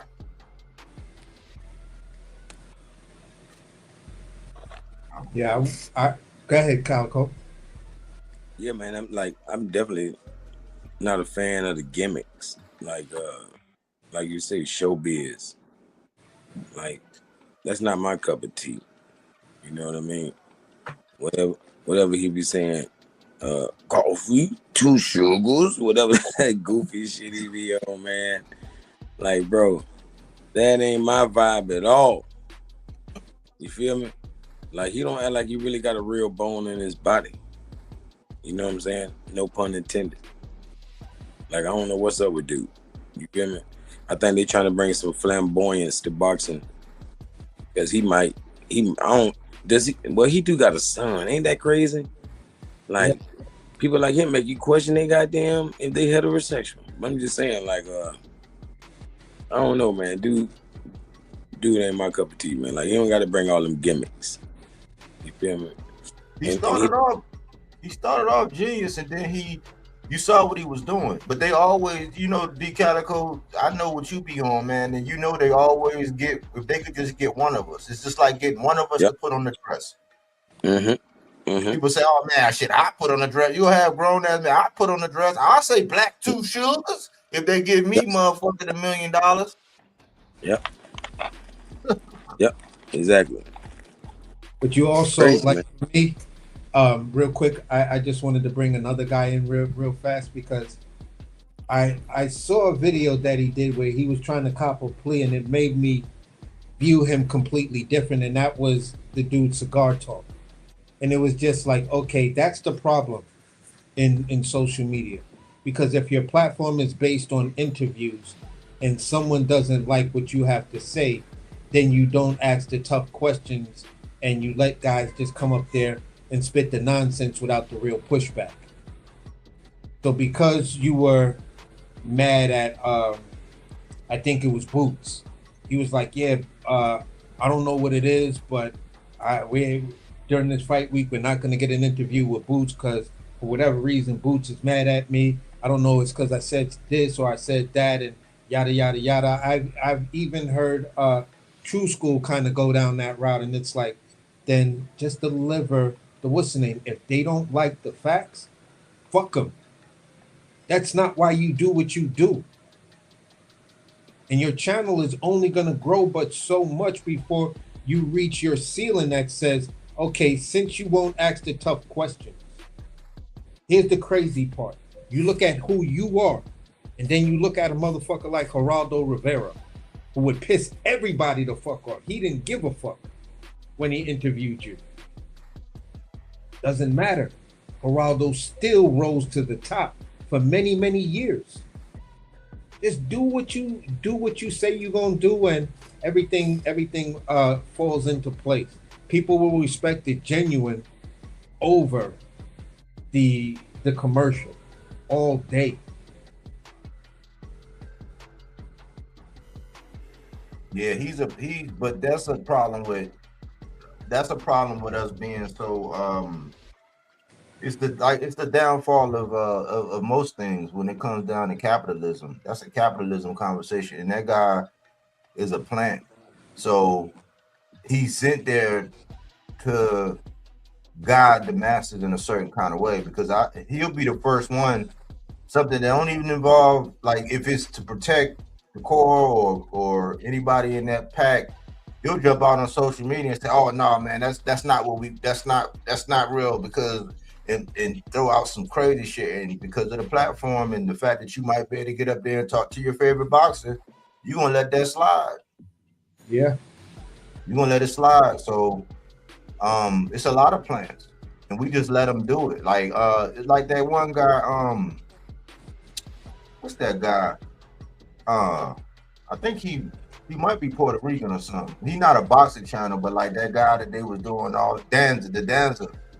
And I'm like, have y'all noticed these guys that's been sitting across from these guys? Like, to your point, D Calico, it's a new guy on one of these FH channels who's been sitting down getting all these interviews, and he's softer than bird shit. I'm like, who are these guys that they're just popping up and putting in these positions to be, and they don't even know, they don't even sit down, Man, I've seen where they even said not just him, but a lot of these guys that's been infused in there, thrown in there, and I'm like, where did these guys come from? Because they don't even sit down and do the research to ask the right questions.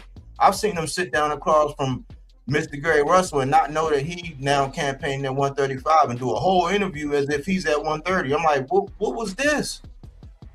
Like, who are these guys that's being inserted?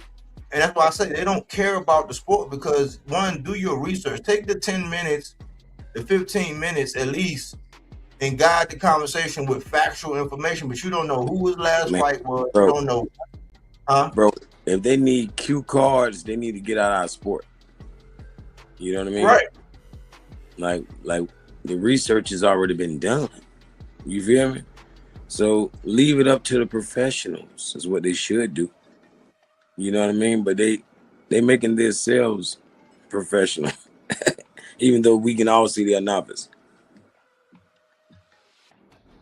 I'd be like, what does it take? I mean, what does it take for them people to get inserted in them positions? And hey, it remind me of what my boy what that is, Noriega. You know what Noriega say? You know, it's a door. Yeah. You know, he say either you can go left or right. He say, but I just went straight. You know what I'm saying? He say, but it's a door. It's definitely a door. You know, and them guys going through it. Yeah, it's a lot of things, man, that we gotta be vocal about. That's why I appreciate people saying the unpopular thing, even though it's right, because that's really being the salt of the earth in the grand scheme of things. That's really preserving. Right now, it ain't no integrity. People be getting up there telling bold-faced lies. They'll cut you off. We're not gonna allow you to lie on our channel, and then get right up there and tell like 9 or 10 lies back to back. You know, like the slander people. Yeah. I laugh at them because I just come back at them like, hold on. First of all, you don't let me do a fucking thing. If you don't like the fact that I'm cooking this bullshit you saying, just that's it. Give me something that is debatable instead of your fucking feelings. I can't debate your feelings. I can, nor the facts. But we can have a conversation about your perceptions. This is the way you perceive it. This is the way I perceive it. If you're a grown-ass man and you're the content creator, you should be able to have these conversations because you're the person who put it out there. So if I travel around Brooklyn, New York, and I go downtown Brooklyn, and I pull up right in front of Fulton and Smith Street or whatever, and I put a stage there and I say, I'll debate, it's an open panel. I'm ready for the smoke. Let's chop it up about boxing, right? And then a guy shows up about boxing and he has a big duffel bag. His hair is kind of wet, sweaty or whatever. He looked like he just came from the gym or working out or whatever. And then he tells me, I'm a trainer. I train fighters. I train this world champion and stuff like that. And now I'm talking to him. And because I don't like what he say, I'm going to be like, nah, that's not true. He's like, yeah, but I'm in the business. Yeah, but so what? You're not in their camp. And it's like, oh. So then we have the nuances of, okay, you don't know the business of boxing, but then when I show you I know the business of boxing, then you narrow that scope down to, but you're not in the camp. And you're like, neither the fuck are you, so what are you saying, bro? We're having a conversation. Yeah, but I can't allow you to come up here and talk that nonsense when you're not in the camp, and you talking like it's a definitive, just like the guy was trying to say to you, Body, and I was sitting there like, yo, if this panel was open, I'd be like, bro, at the end of the day, you're giving your opinion. Are you in this motherfucker's camp? No, so what the fuck are you talking about? Nothing you're saying is any definitive because at best, you're repeating something that someone else said. That's at best or something you read. But other than that, nigga, none of us are in these dudes' camp. And if a dude is actually in the camp, guess what? When he starts talking, everybody has a tendency to mute up to see what the fuck he's got, what jewels the nigga gonna drop. That's just the way it goes. So when people try to start to narrow the conversation down and dwindle it down because you're cooking them because they're trying to tell you about the business of something, and you're telling them, okay, I own businesses and the way my business works, many of these things that we're talking about overlap. So I have a certain understanding of it. If you're going to talk about the sanctioning bodies, then there's a certain understanding I have about them, because that's the type of company that has bylaws and they needed federal approval. And I'm going through those steps right now. So I understand that there's the things that they can do and they can't do and how they operate. I don't know the actual mechanisms of how that particular company works, but just in the scope of how that thing works that we have in common of being a nonprofit and having to file a 990 and a 2083 and shit like that. Those things I know because this is what we have in common. And I can tell you how they fill that out.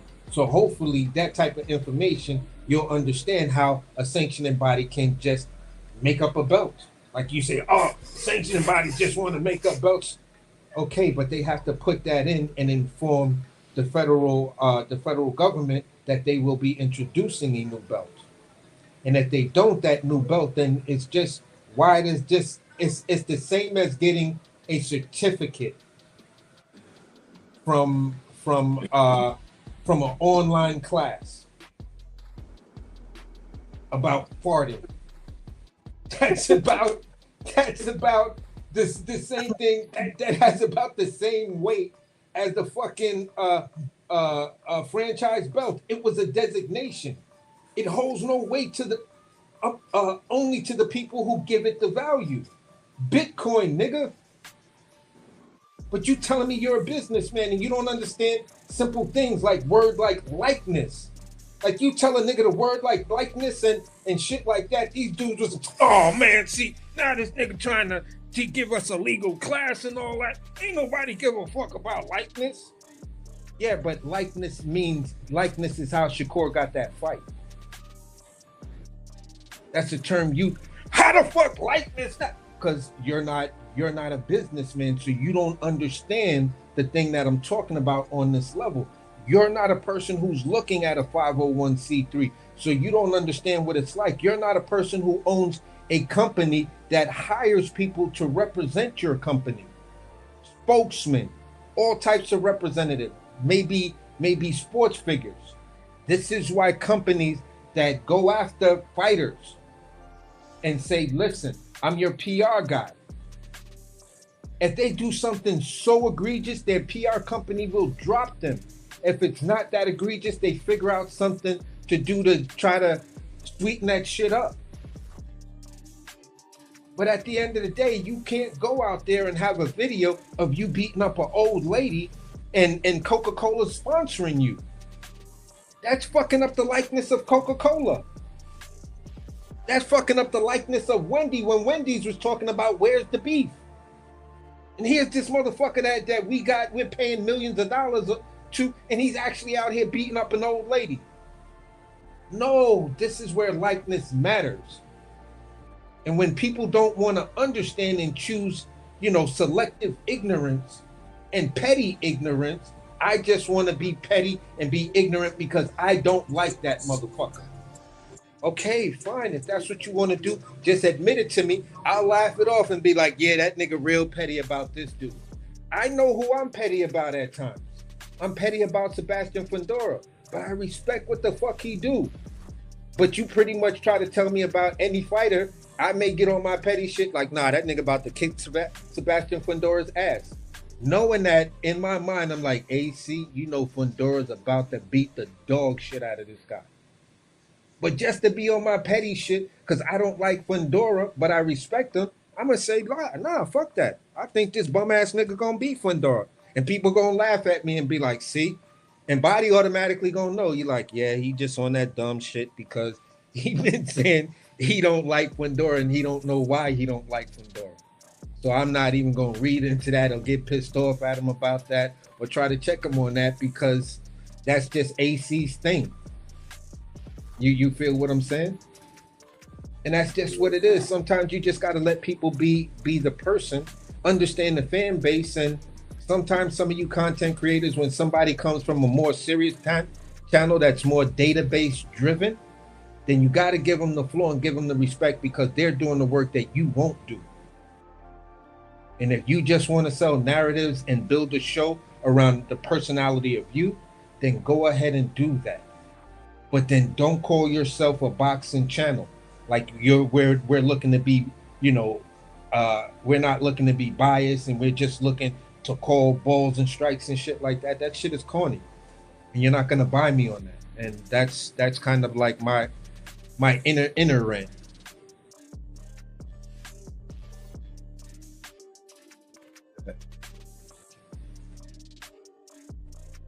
Body, you there?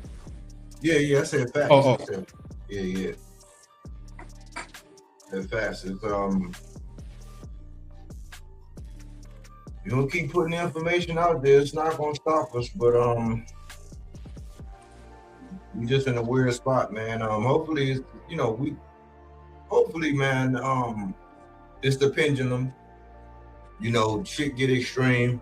It's almost like how we used to have the baggy jeans, and then we went to regular, and then it went extra skinny. I'm waiting for the pendulum to swing back to regular jeans, But like with these extreme opinions and how people are thinking, we're at one extreme right now, and hopefully as these big fights get made, because I think it's a chain reaction. So all these fights announced, just like with Albert Bell and Abdullah, they're friends, they're cool. He's saying that's my Aki brother, that's my Muslim brother, that's my fellow Ohioan. I have nothing but love for him.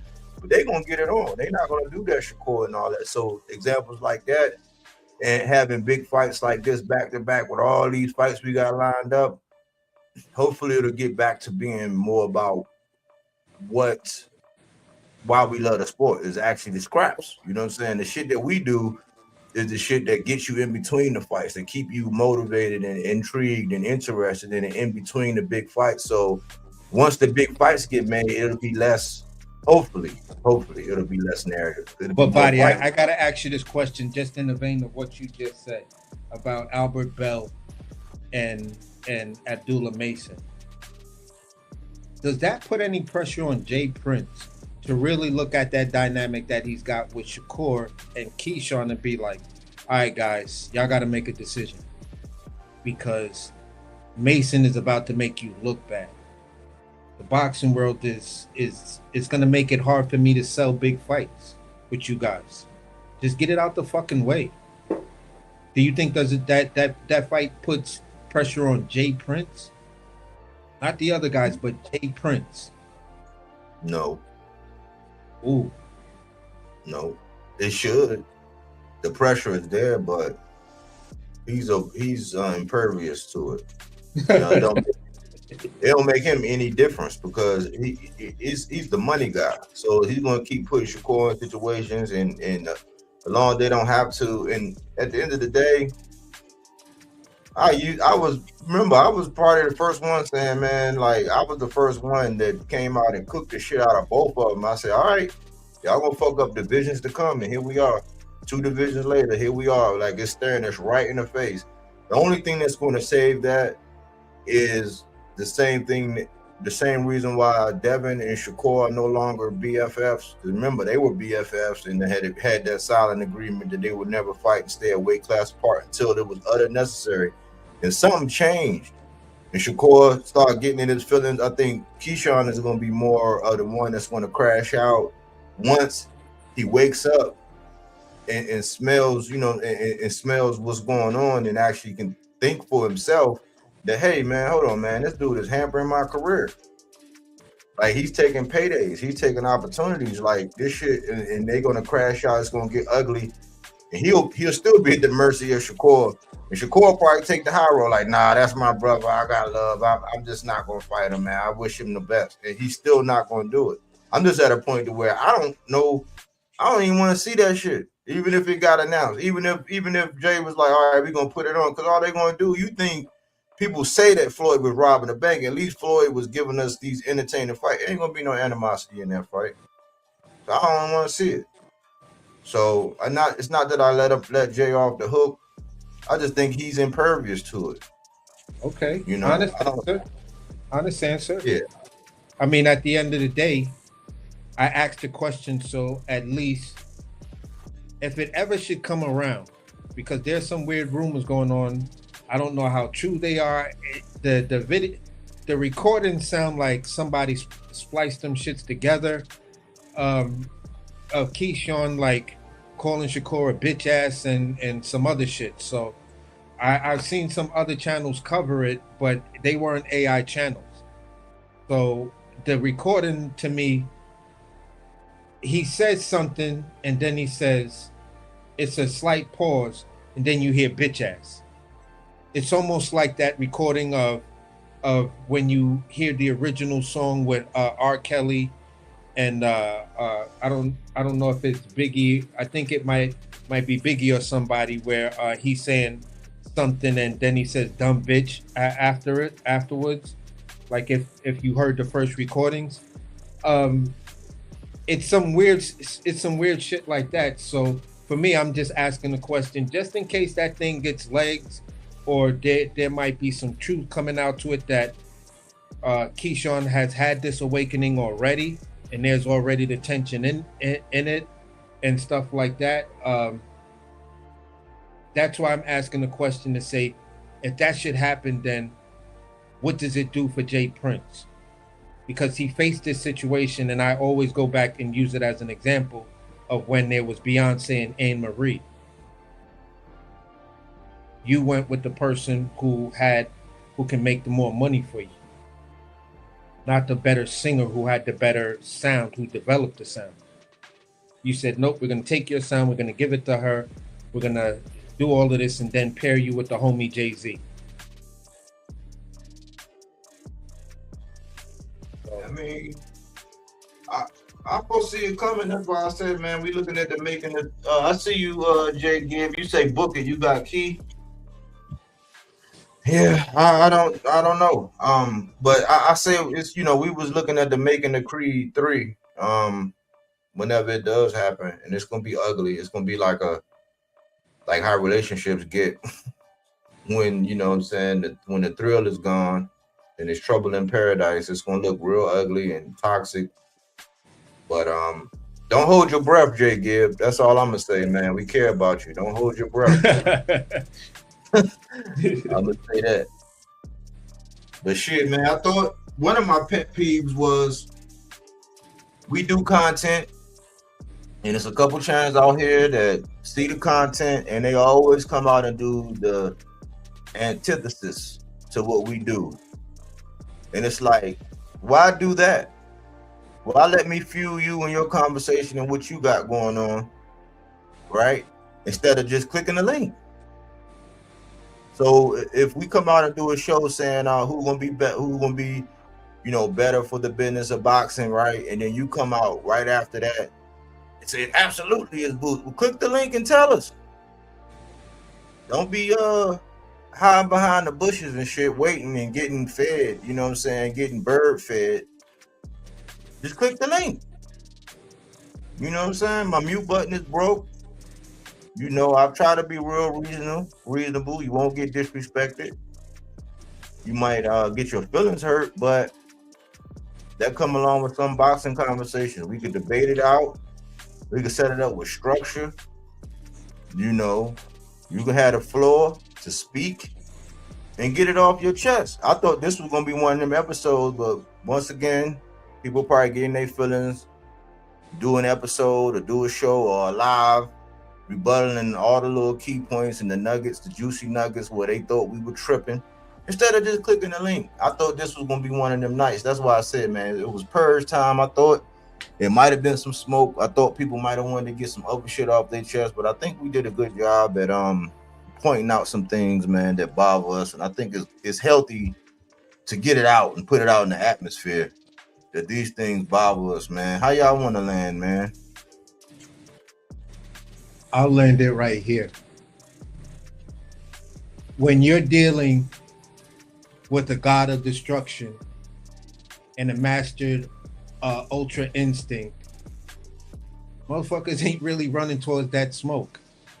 You know what I'm saying? You need a tournament of universes and shit like that, probably to get people to pull up and stuff like that. But just like those two dudes, they cleared out all the smoke and then they had to go travel to actually get smoke.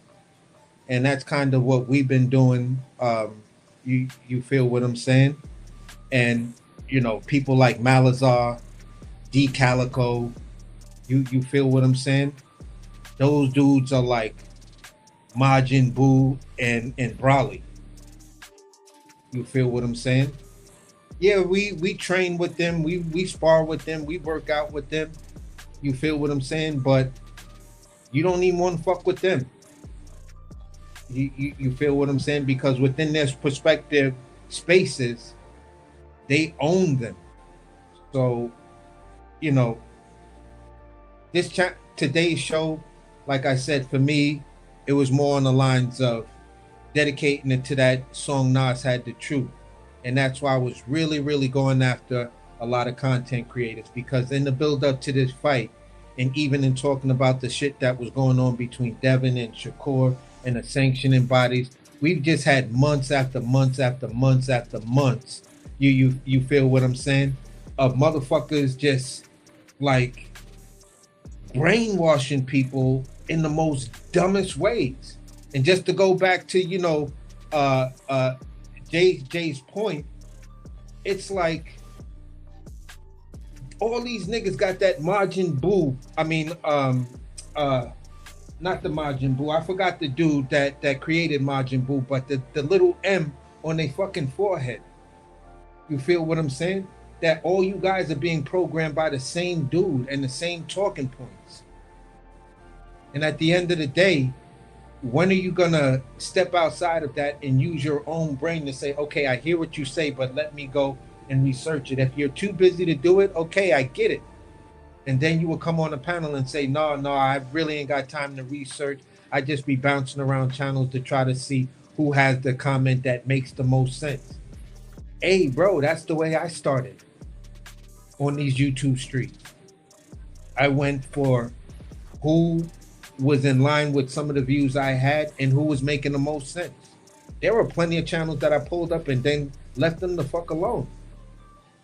But at the end of the day, when you come over here, at least, you know, there's going to be a standard. And at the end of the day, if you're looking for content, at least start with a channel that has a standard. And if you start with a channel that has a standard, then that gives you a building block to now move on to other channels and say, all right, I'm going to compare you to them. Are you delivering the information on the same level, the same unbiasedness and everything as them? Are you just calling balls and strike? Are you a person that's afraid to criticize your own favorite fighter, including your number one guy? Are you afraid to do that? So if you check off all of these boxes, then I'll hit that subscribe button. That's my price, because time is money. Money is time. So if I'm giving you my time, I'm expecting you to give something back, which is information that I can just build upon, hold in, soak in. And if I do have a free second of just some downtime and I have nothing else around me, I can just research that. Yeah, I heard this dude say that. Oh shit, it was really true. So let me read that article. Oh, wow. And then slowly but surely, you'll find yourself as a casual, but you'll call yourself an informed casual. You feel what I'm saying? And that's pretty much all this channel is asking for. Yeah, there's a lot of dedicated fans, but we also come across a lot of informed casual fans. That's always a fresher breath air. Their honesty is like, oh no, I don't got the time to watch a lot of things, but I appreciate what you guys are doing, and I kind of thought it was this way, but yeah, now that you guys cleared it up, it was yada yada yada, and then we'll elaborate on it and give them the timeline. They're like, wow, okay, that's what's up. I definitely sub to the channel, and I'll be in the background listening, or I'll catch the replays. We're good with that. At least I know Body's good with that because he's the one who started this. So that's where I land my plane, man. Great cook. Appreciate you as always, man. It's almost like some in-house keeping, man, and that's really what the channel is about. And the right people have been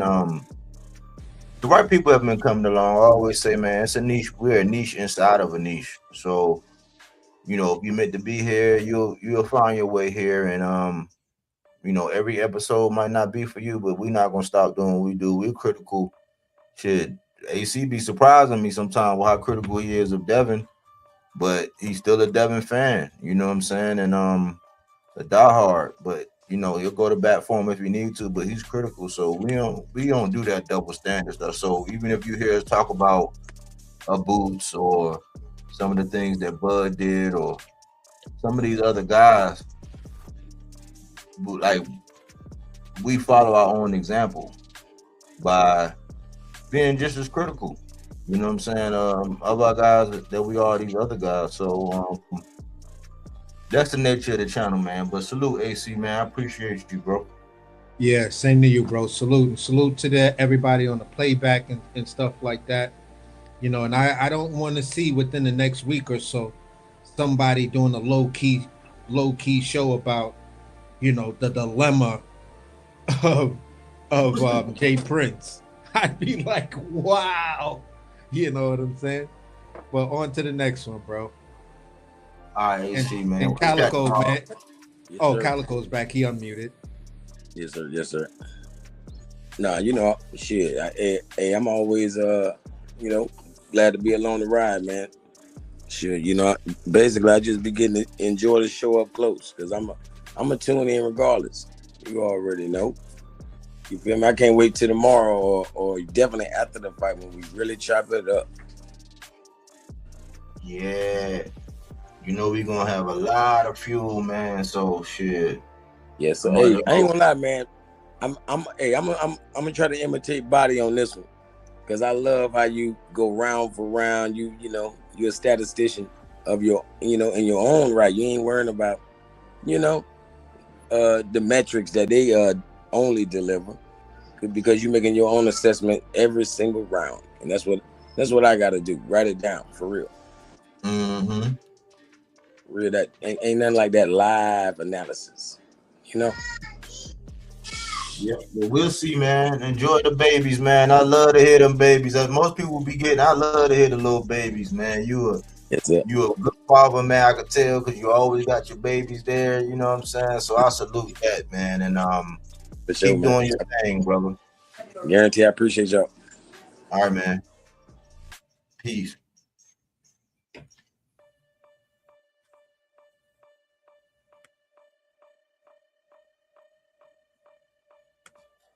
Well, we had another good one, man. We put another good one in the books, man.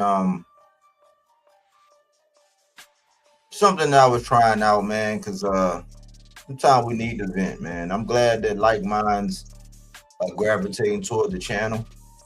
You know what I'm saying? And saying what needs to be said. Sometimes, man, it's a saying, man, where they say everything that's lawful isn't expedient. I think sometimes we got to keep that in mind, man, when we be talking, man, because sometimes it seems like we forget the bigger picture. We might not agree with all these guys do. That's why this channel, we try to keep it like in the lane of boxing. We might step outside because sometimes the activity, like, yeah, he went right over there or he ran up on this person and said this and that, but we don't get into really their personal stuff. But I think what be missing with us and our culture, or people that resonate with us, because we got like the Melazars of the world that come over here.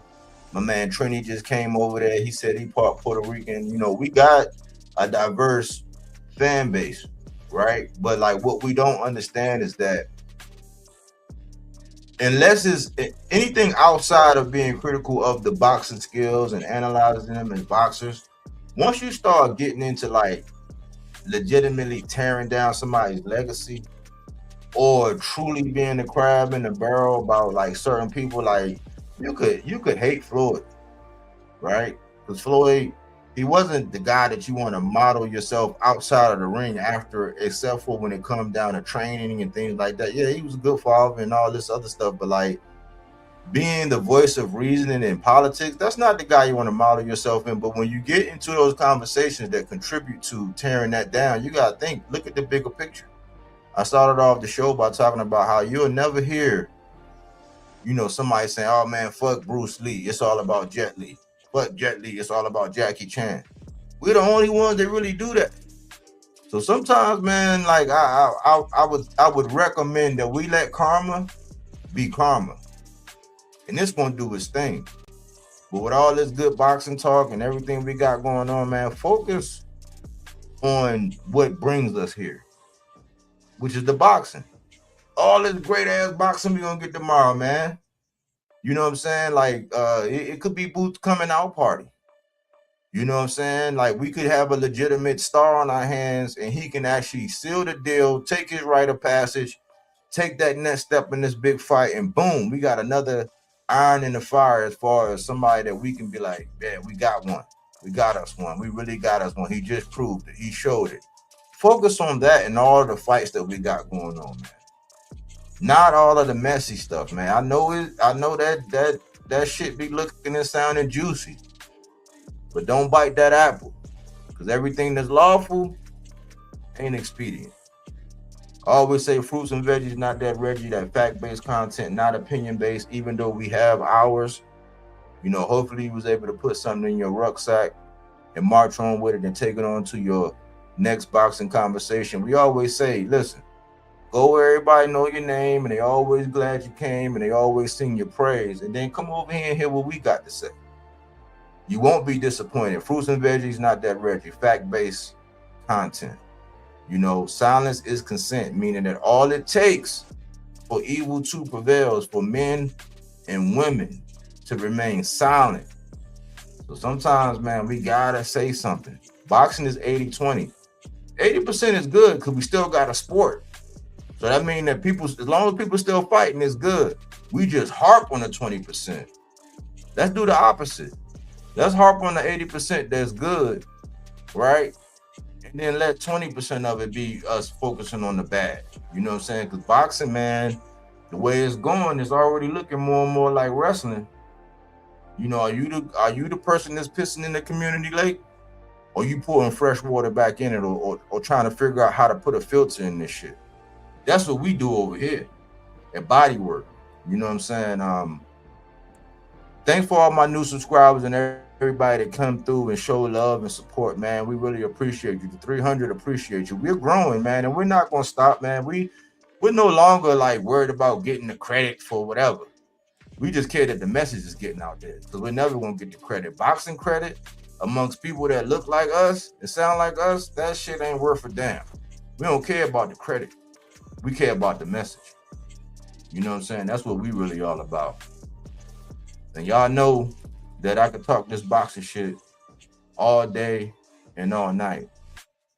You know what I'm saying? But I ain't gonna hold you no longer, man. I hope everybody makes it through till tomorrow. Fingers crossed to the boxing gods that everybody gets in the ring. Everybody that gets in the ring, go home and feed their family and see their families and enjoy, you know, the spoils of their labor. Anyways, thanks for choosing Bodywork Boxing. Well, we don't take things for face value. We do that body work. He didn't want to box. He wanted to actually prove that he could punch with you. He was like, what the fuck is this nigga, right? Oh, okay, you want to go to sleep. You tired. Welcome to Bodywork.